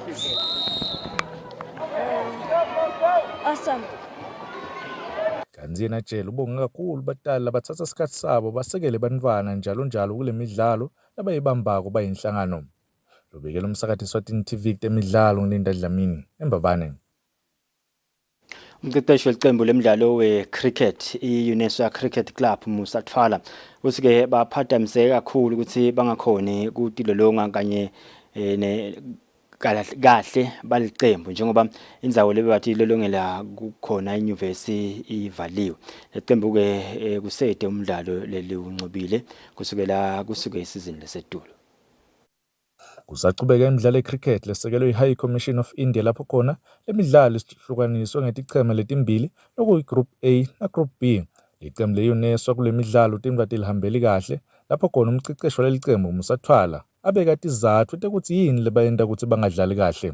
Benawo la ma-challenge ukuthi i-university beyisesevalile but ke ngaloko besingakhona lokuhlangana so si-train but ke badlali bebakhona batraine labo bakhona khona and then sihlangana sesiye-gaming. Nje equipment ayisiko ke lenazana lesinayo kahle sisaqatfuta vele njengoba siyi-development team nalabadlali ke banabo basafunza lo cricket so sizama lokuthi nabo bonke siba engage badlale nabo. Kanti leli qembu le-UNESCO le-Group A emidlalweni lemine leludlalile lisete eliphuzu kanti lihlele emsilweni. Kodwa ke yena Tfala uthi banalo lithemba lokuthi emidlalweni wokugcina bangakhona ukunqoba kude nakuphela lemidlalo bangabi semsileni. Lubikile umsakathi Eswatini TV temidlalo ngilinda Dlamini eMbabane. Ngalezo temidlalo bongosa sitibambe lapha tesibili lamhla ekseni sibathole emakethe sibuye sichubeke nalo hlelo.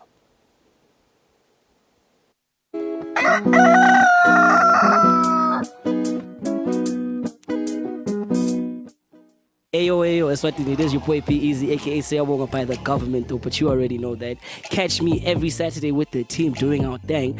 I'm going to be doing interviews, getting every local act that I can get, finding out what's going on with them, as well as playing a few games, you feel me? Hosting their performances. So like I said, tune in every Saturday at 6 p.m. Studio 1 on Eswatini TV.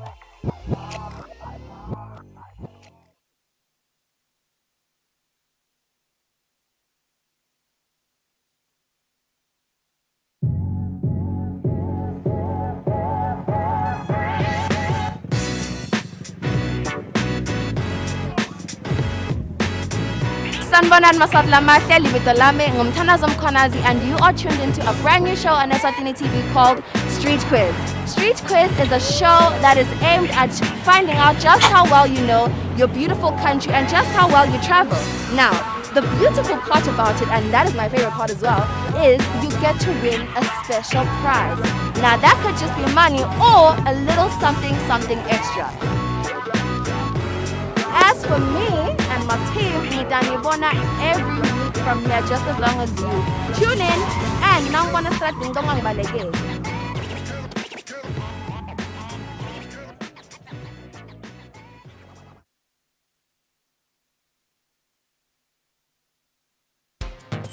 Hello everyone and welcome to the show. You know the vibes, it's the beat. down. The time is 8 p.m. It's time for you to relax. Sit back, relax, and enjoy the music videos that I got for you. Moving no direction, like it's a calling. Been alive in the middle of nowhere. Shake the ground and burn the air. So yeah, yeah. You don't have to hold back for anything or anyone. Just on this.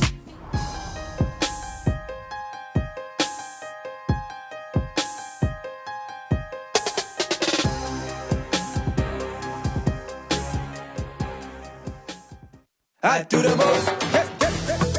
Watch local TV on the go with the Eswatini TV app for only 20 emalangeni per month. Do the most with Eswatini TV app. Download from Google Play Store or App Store. We're good together. Everywhere you go, MTN.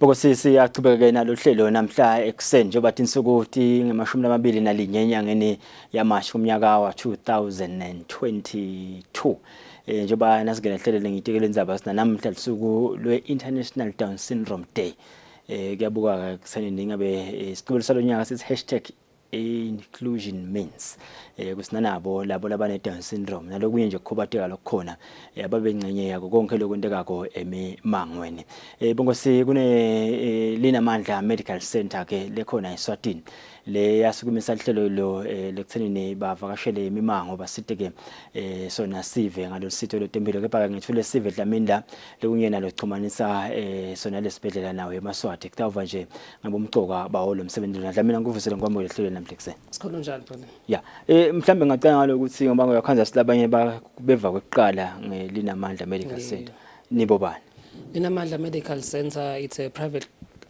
clinic around Swazi Plaza Mbabane. Okay. So yeah, we have two years of operation. Yes, solo sa lavula nje le isibhedlela sethu sina uminyaka lemibili sikhona eSwazi Plaza Mbabane.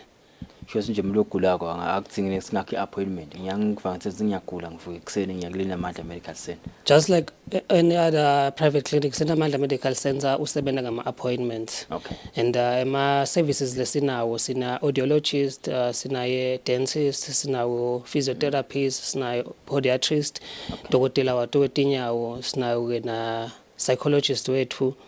Just now my services lamaneng na GP na dokotela lobuka tonke tifo. Okay. Yes. Asingeneke kule hlelo le community outreach program. Yini lokwenda kusini benibone nalenda kusini sukumisa enenani phuma nisuke nisita abantu laba kanjani? Ihlelo lethu silicala because liya align ne vision yethu sesibhedlela ukuthi vele sisite abantu labadzala kakhulu sibalaphe nje because sabuka le gap lekhona abantu labadzala ukuthi kusangandeka labanye most especially ama private clinics asebenza ngebo medical aid kanti abantu labadzala bete lawo ma medical aid or bete leyo mali ukuthi bete esibhedlela. So sasa sibuka le gap leyo ke around the country. Sibuka nje tonke tinkundla but ke kuqala kwethu bese sizafuna ukuqala ngetinkundla letikhona la kaHhohho. Yes, kuqala kwethu sicale ePleni. Sicale ePleni around August. Ihlelo lethu saliqala nje ePleni sisita abantu labadzala bakhona. Bogogo bomkhulu sibalapha sibanike amaphilisi. Sita abantu labadzala labaqala ku60 kuyetuna. Okay. Yebo. Totonke tifo. Sathi masisuka ePleni ngaDecember besize eMochana. Yes, solo sihamba siyasita tinkundla ngatinkundla. Kulenyanga kulomgcibelo lotako mhla ka26 March sitabe sise eMsunduza. Okay. Yes, sita khona labadzala nakhona sitabe sise John Wesley. So wonke umuntu omdzala nje lo around Mbabane lo around Msunduza angeta atotfola lisito kusonke sifo lagula ngaso. Kukhona ke Nkosi umlomdzala utakhanza sule kusithobelweni uyagula vele uyatsinga lokuthi asitakala but akasiwa lenkundla le uvumelekile nini lokuthi noma niba nendlela enekubonisa wena usiwa lenkundla le No ngasikho umlamdzala masekafila tofuna lisito ngeke samncanzisa simbuyisele emuva. Njengoba ngisho ukuthi naye umlamdzala mangabe vela ude leyo transport yakufika kithi anzi kwethu vele ukuthi sitawugcina sifikile nalapha enkundleni. Ilanga kiyo. Because masisuka nje kulenyanga siyacisa tinyanga letintsathu. Yes. Masisuka kulenyanga nje sitawucisa 2 months. Then ke bese uthi le S3 sesiya sitabe sise ngopheke phangala sitabe sise Mahalala. Yes, mahakune clinic ngala Mahalala clinic, so sitabe sikhona khona nalapho. So nababa senkundleni abangalana bayeta ngalelo langa. Ukhona ke abantu abagulako ngosithatha khanza ukuthi lokugula kwama kusinje ukugula ekuthenini ndang attenda namhla kuphela kwanza ukuthi ngiyathi ngasidokotela ngiphinze ngibuyele kuya yongihlola ukuthi nginjani. Uyavumeleka lo mzala sesingamthwala emva mhlambe emalanga la 10 simix ephinze kudokotela aqhubeke naye amcilonga azawuphila. No in a way kuvumelekile but ke lapho sekungibangile imali asesibhedlela but ke lokukahle ngathi ukuthi vele labantu abadala sibanaka kakhulu thina. Ngawufuna umzala nje usofika ku6 esibhedlela ema prices for abantu abadala bese sayehla. Akusasiyo la wonke umuntu. Yes, so bese sekuyashipha ke umlomzala mangabe simsitile lenkundleni sofuna ukuchubeka nathi ema prices amshiphela kusekehla. Ngiyafuna ukuthola ukuthi nanifika vele lemimangweni nikhanzele isimo sinjani lesito letempilo leli balidinga kangakanani abantu abadala. Balidinga abantu abadala cause nje masesiye lapha baba baningi abantu abadala. Ngotshana nje beba over 200 or 250 lesabasita. So vele bayalidinga bayakhala ngisho abantu abadala abantu abathanza ukukhuluma vele bathikhalela. So vele le gap inkulu kakhulu. Ngikho kakhulu legap abantu abadala labadinga lelisito labangakaphatheki kahle etimeni. Yes, but ke vele incumbe yabo nje abantu abadala khansi bagula ngemathambo tinyawo. Ngifuna kuya lapho ukuthi nanibuka lokugula nguphi ngoba abanye vele akhala ngematholo. Tinyawo, matholo, migogodla. Kakhulu nje seta labavamisa kuda ngilabo kakhulu. Neba labo ngosisi nemlangeni uthamba ke kulinamandla medical center basukumisa ke uhlelo labahambela khona baya emiphakathini baya inkundleni ngokuhlukana kwato labafike khona basiteke abantu abadala bamenike lusito lotempilo lolumahala ha bechaza nzaba senisikhulu vele lesidingo sesibantu abadala basitakale ngalo lusito lotempilo labanye bakhanja sibana boshukela banani abathi nalokuthi bana labo shukela bayafike ke nalabo bathola ke lawo ma services. Ngiyafuna ke nalokuthola ngosekuthenini ni hamba ubabalile labo dokotela beleni nabo. Ngabe lapha vele niya nalo general practitioner noma nalama specialists enisebenza nawo niyathwala nihambe nawo nyele. No samba nabo bonke bodokotela bethu. Libonge nje lengibabalile ama specialists ethu lesinawo akasiya la ngwane ama specialists ethu lesinawo afaka khathi bo neurologist bo rheumatologist so bona base South Africa vele so baye bete ngalana mangabe sekuthiwe reach certain target yabo labayifunako. For instance nje khanzi maybe magnum appoint for rheumatologist lafike ku20 then ke soyakhona kudangalana ato sita ma patients but ke azivamisi kuya nawo le because suka ngekho vele. Siya nje nabo dokotela bethu labakhona esibhedlela. Ngiyafuna kungena lapho probably away from le community outreach la kulenza ba specialist la vital tekelo tempilo kuthenini private bedlela nje ta government yakhanja simancane ama specialists probably la khona kanye yakhanja ukuthi kunesidingo leside sesito letempilo kusinanibuka nilisukela nicelele kusebenza angana nemaswati mhlambe la ta require specialist leside lo yakhanja ukuthi seniyasicela seninalo lelinanda labantu singana lidingo tela ama specialist sofana nibuka nje. Okay, masikhuluma ama specialists ngiyabasa sekuhlukana ngala ma services laba bafuna kobani. Thina nje ma specialists esinawo bodokotela labasi sebenza ngesikhumba, ingqondo. Yes, so baye bete kuthina incumbe laba esikhumba. Abantu ngika iskin, more special khansi sibandvana. Yes, khansi baletha abadala babo. Okay. Nalaba engqondo ke baba khona ke kanzi nabo labatako bentela ama point. So far laba qhamuka from government kusete kangako labafuna ama specialists ethu. Yeah. But laba qhamuka from ku government kanzi thing maybe labafuna dokotela wemathambo, tinyawo. Yeah. Yes. Now khuluma ingqondo ngiyabanga sibe ne sikhuluma abantu abo depression la sibe nayo betempilo. Sikhuluma abantu abo mental health. Ukhanze ukuthi ngizingalelo sito lelo bese ke maswati le emakhaya noma maswati nje general waze wasingqondo bese bathi lo muntu soyahlaya. No, ngikhuluma ngikhulumela the brain. Yeah. Yes, lo specialist wethu usebenza nje udealisha with the brain and nerves la khona enhloko.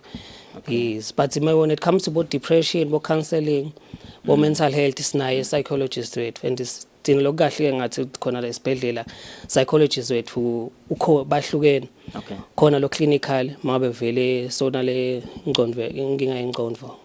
Yes, then ke khona ke lo dealisha ngabantwana lo into counseling for abantwana from as little as 3 years get to. Okay. Yes. Ngiyafuna ukucizelele ke ngosindaba isikhathi kuthi indaba engicela ngabani isikhathi la nicuzelela nje emaswati lathi udane nalapho indaba le kaMsunduzi asenini ababathwale bami labadzala khona abanye abasakhona lokuhamba abathwale babalethe indaba sida. Mhla ka 26 March isitaba esikhona khona eMsunduzi eJohannesburg kunesikole lesikona lapha MDS. Okay. Yes, sitaba sicala ngabo 8. Yes, kuyentsambama ngabo 4.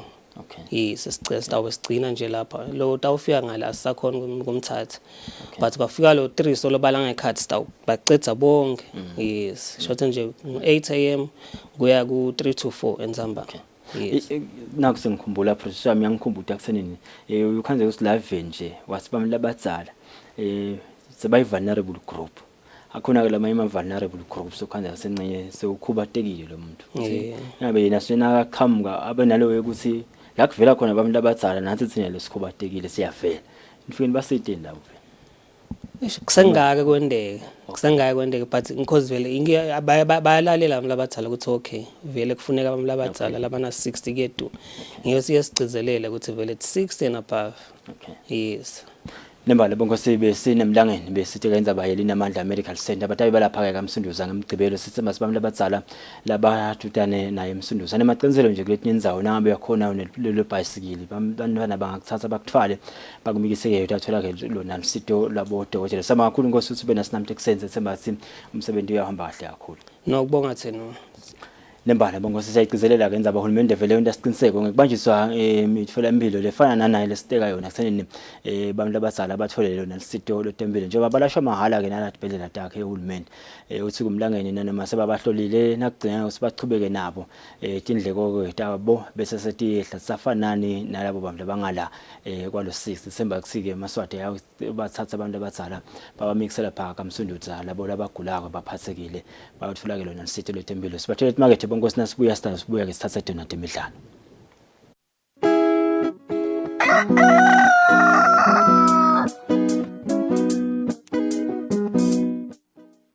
Kudla kwempilo, food for life. An agricultural program that shows how a farmer brings food to the nation.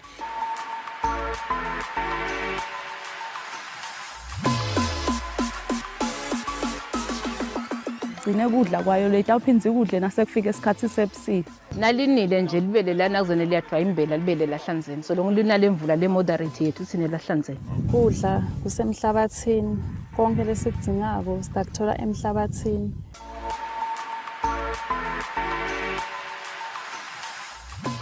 Kudla kwempilo for agriculture and farming development on Eswatini TV with your farm boy Samgelo Villarati Samvi. Kudla kwempilo, food for life.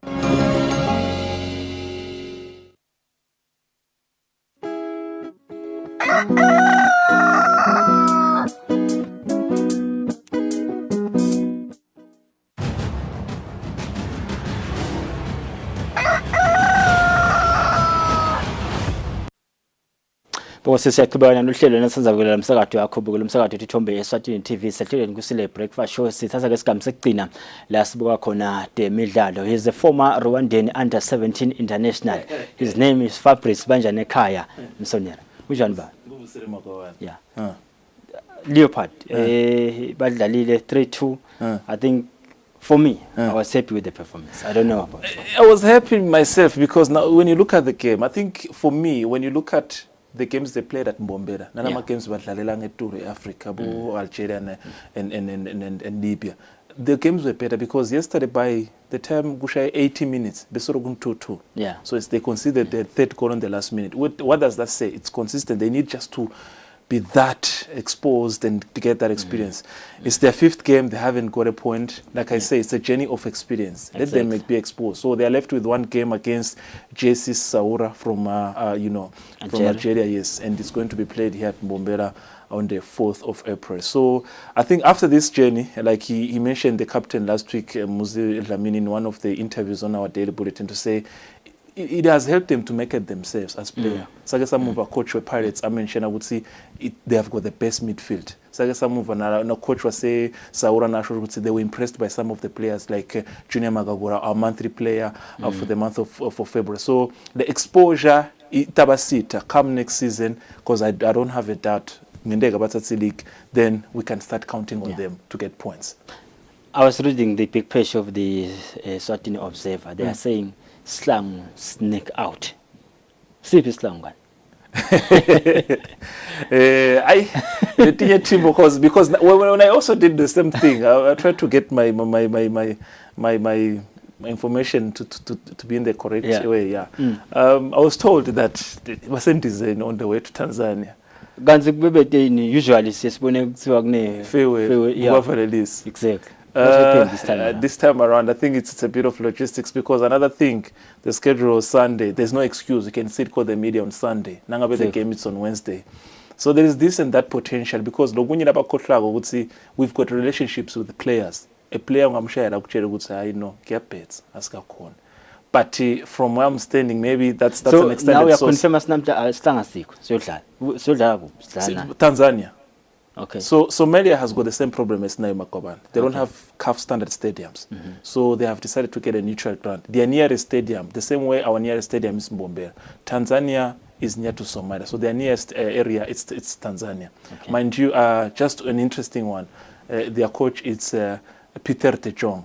I was having a chat with him on WhatsApp the other day, and he was asking me, should I be worried? I told him, no, Peter, be worried. Sitang is strong. So it's a bit of a good game, because both teams baguma qualifiers. It's a preliminary stage. Qualifier in AFCON 2023, Itabise Ivory Coast. So I think it's a journey where these are the teams who would see the level of football in terms of standard. Preliminary stage. So it's step by step. From there, then it's group stages. If we win the next round. So let's hope Wednesday's the game. Then Sunday, they are back next to Mbombela for a return game. And a win is a must. Okay. Fine, Somalia have got some of the international players. But sometimes it's all about a group that has been together. It's a shock to me. Mbonere and Junior Makakura. He mentioned in the interview, he's injured, he won't travel with Sitlang. But Mbonere Chimane team, so it will be amazing to see if he's going to be part of the squad. The team is naloki vele nje ihambe ngesenqele. Ile part bedlala CAF bahamba bona. Ngiyatibule ukuthi good in abanye badlali probably balapha kuleyo part bekumele ukuthi babe part of the team noma batawulandzela ngemuva. It's a good one. There was the dilemma last week, because kwanda ma headlines ukuthi what would happen with some of the players laba ku national team, but besukhanza ukuthi some of the players also there were injury concerns. Okay. To say, you look at some of the players, your Makawe from Leopard, they were injury concerns, so they can't even be part of the Leopard. But then, it would say, if a club could release, the national team can't say much. We've seen it even happening internationally. Liverpool, Klopp angafuna ukuthi Mane abuyele Senegal. Yenfuna ibakhona that dilemma. But the club is the one who has to say that since siyabakhulula abadlali. Bebakhona kule media day besibena Friday, because already they were in Libya. And some of the key players like Sukumanga Bambena team, Kurmanga Bosfiso Mats, and these are the players we need for the national team. Yeah. The coach hasn't really said much about anything, but he will take the squad he has, because he's got players from Young Buffaloes, he's got players from Highlanders. There's also a mixture of some other team players, your Musi Tabeze from Manzini Sipets. I think for now, one would say he will have to use what he has. But the return game, Bombera, it's assured. It's assured. Some of the key players from Leopard will be there. That's a given. Nembala silang semnikati ke uyaconfirma na Fabrice kusasikho si7 lase Tanzania I national team le nawo nje lesingacacisa bongosi national team khethelo la live la Swatini nalihamba kuyathi ngasemaswati athi ukuthi likhethelo lawo lihambile liholwe ngubani liya kuphi liyo ndani sitawuthi kulibeka emthandazweni yanti budayo sinyalo sitalithandazela sithini naba sadlo si vele bashonephi efake seswini okay El Clasico. Hey, it's a heavy one. So Xavi's first El Clasico as a coach. Yes, the first Clasico as a coach. Yeah. And me nangibuka the way things are, but there 29 games. Spain bafana England but there 38 games. Kusele 9 games. Let's hope they won't have any slip up. Bana 66 points. Nyaro Barcelona yona saying 57. So you slip up hit they catch up. And Sevilla is there. Sevilla is there. Yeah, they play a draw, right? They play a draw, but they're number 2. But then you ask yourself, what's wrong with Madrid? Because you are from beating PSG, and there was total dominance. Fine, excuses were there to some of the supporters I saw on social media. The absence of Karim Benzema, I understand, but there was a total dominance because there is a partnership that now Xavi has been able to work on between Dembele and Aubameyang. And the partnership, see, Kumbra early 2015, with Dortmund, when Klopp was coaching Dortmund, Dembele and Aubameyang. So you can see the first goal was the same thing. You look at the third goal. There's that partnership. There is the revival. So what now Xavi has been given, if now he can win the Europa League, because he's in the quarterfinals. Yeah. If he can win the Europa League, finish second, no pressure to win the league this season. That's the because they brought him in the middle of the season, and that was a good. I think for President Laporta, that was a good move. Madrid at all. So going for the remaining game of the season, he's assured he's safe in terms of the job. He can try to win the Europa League.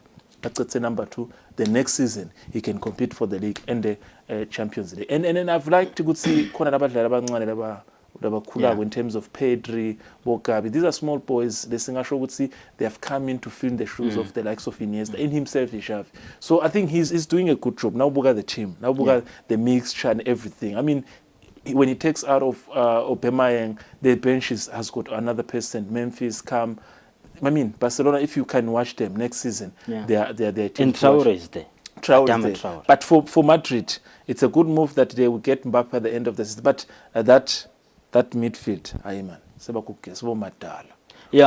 Cruz maybe I wouldn't. I wouldn't move Valerice Cruz.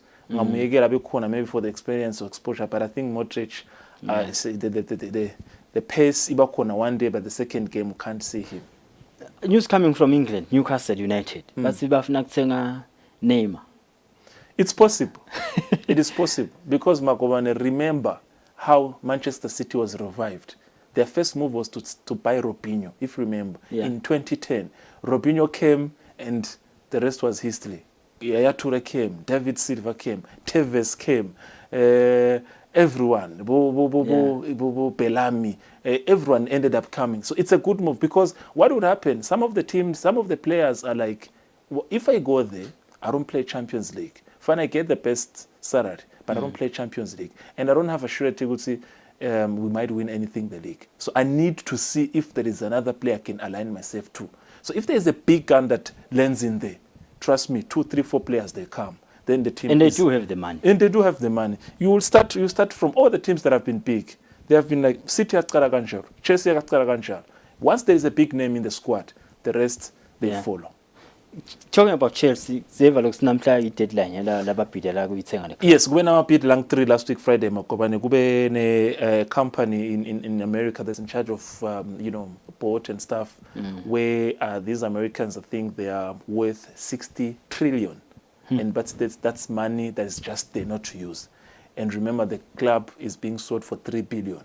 So taking from 60 trillion, it's something small. They have assured that if the team, because the supporters, the Chelsea supporters trust, their concern is that, is the team going to be where we want it to be? So there was an assurance that, no, things will be okay and everything. Then the second bid is coming from a Liverpool, duo, 2 men. I think they're involved in, aviation construction, something related to that. They also put their bid. And I think what is likely maybe to attract the bid from Liverpool is that it's local, not as international. And I think UK government maybe would want also to say let the team be owned by someone who's local. Ngiyakuvala Fabrice, but le bantu lebesibuta ngalo ukuthi le club kuloku thengiswa lokufune kwendiwe. My interests are Abramovich anakekeleka yini. Kwendekani ngaye? Nyalo he doesn't have a say. Nyalo If Nyalo team isiyo yakhe. Yeah, team isiyo yakhe. Nyalo, what we can say, he's just there. He's and nalemali lo 3 billion noma 8 utangena kula account ya Chelsea ngeke amtsinze ngekatsinza na cent. Nyalo naka sign nangabe katse ngoyela sign amasheke uthi badle bahora ka sign. There's nothing. In London, his house, his hotel, and everything is closed. These are some of the things that, and I think maybe Babukabanga, because when you look at his relations to Russia, there's a lot of business that he was bringing in the city, in London. All those businesses are closed. Shops that were selling stuff, they're closed. But Sigutsinze Logomagawane, because FIFA was saying, and it's a concern because then I'm asking myself, Ukraine is supposed to play now. A playoff qualifier. Russia is supposed to play. Utaivumira Ukraine ukuthi postpone, but Russia ifuna kuyipostpone. Ungenelana nabo because now bacela postpone. So that's another dilemma because fine, we know what's happening is wrong, but ungangene because uyamuvumela Ukraine ukuthi postpone, but amuvumela Russia ukuthi postpone. So it's a bit of after the war is over. If it's in this gonna be over. In fact, it's gonna be over. It's gonna be one day. Can you see Abramovich buying a club maybe in England or wherever? Is that possible? No, he might probably go to Spain or France. I think where he is, I was listening to some Russian, media related to close to the source saying that the trust that he had in the UK government and everything, he's agitated. He's not happy the way they decided to do things. I mean, we're not talking about only club. There are businesses that were in London. There are businesses that were the restaurants. Talk about shops. There was a mall. There were all those things. Russian restaurants and everything. So I don't think he would. And I think maybe he might move for something different, a basketball team. So something that was also being mentioned. A basketball team. He could move for that. But for me, I think the love that he showed for chess, I think he's the one who started with this whole investment. When he came in 2005, everyone was like, wow, it's doable. Then City followed. Newcastle followed, other teams followed, your Everton, your Aston Villa. So it's a disappointment, but he has to understand. He has lost, but he has other things he has to do. And Chelsea is in the quarterfinals. In the Champions League. When you look at the draw, I mean, I'm looking at Chelsea Madrid.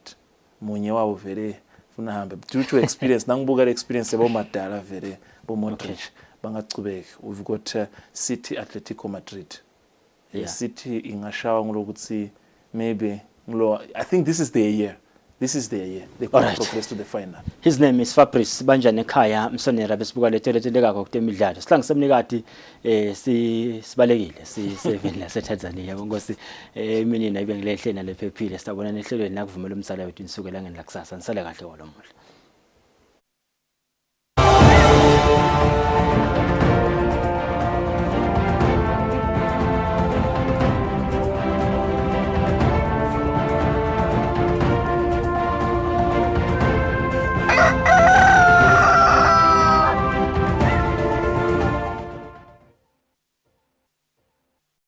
Ngacishe ngatibambelela kucala kunathe ama-ARVs ngesaba imvuka lesoloko kukhulunywa ngayo sekuphela umnyaka ngawaqala solo siphethene kahle ngikhumbula kahle ukuthi angimelanga ukuthi ngize ngigule noku namhla solo ngingumcemane ngiyatichenya ngalesinqumo ngitawuqhubeka ngwanathe ngikwethembeka solo ngimekuso sinqumo sami ngigrand ngisukumele impilo yami kuva kabandi shayela 1212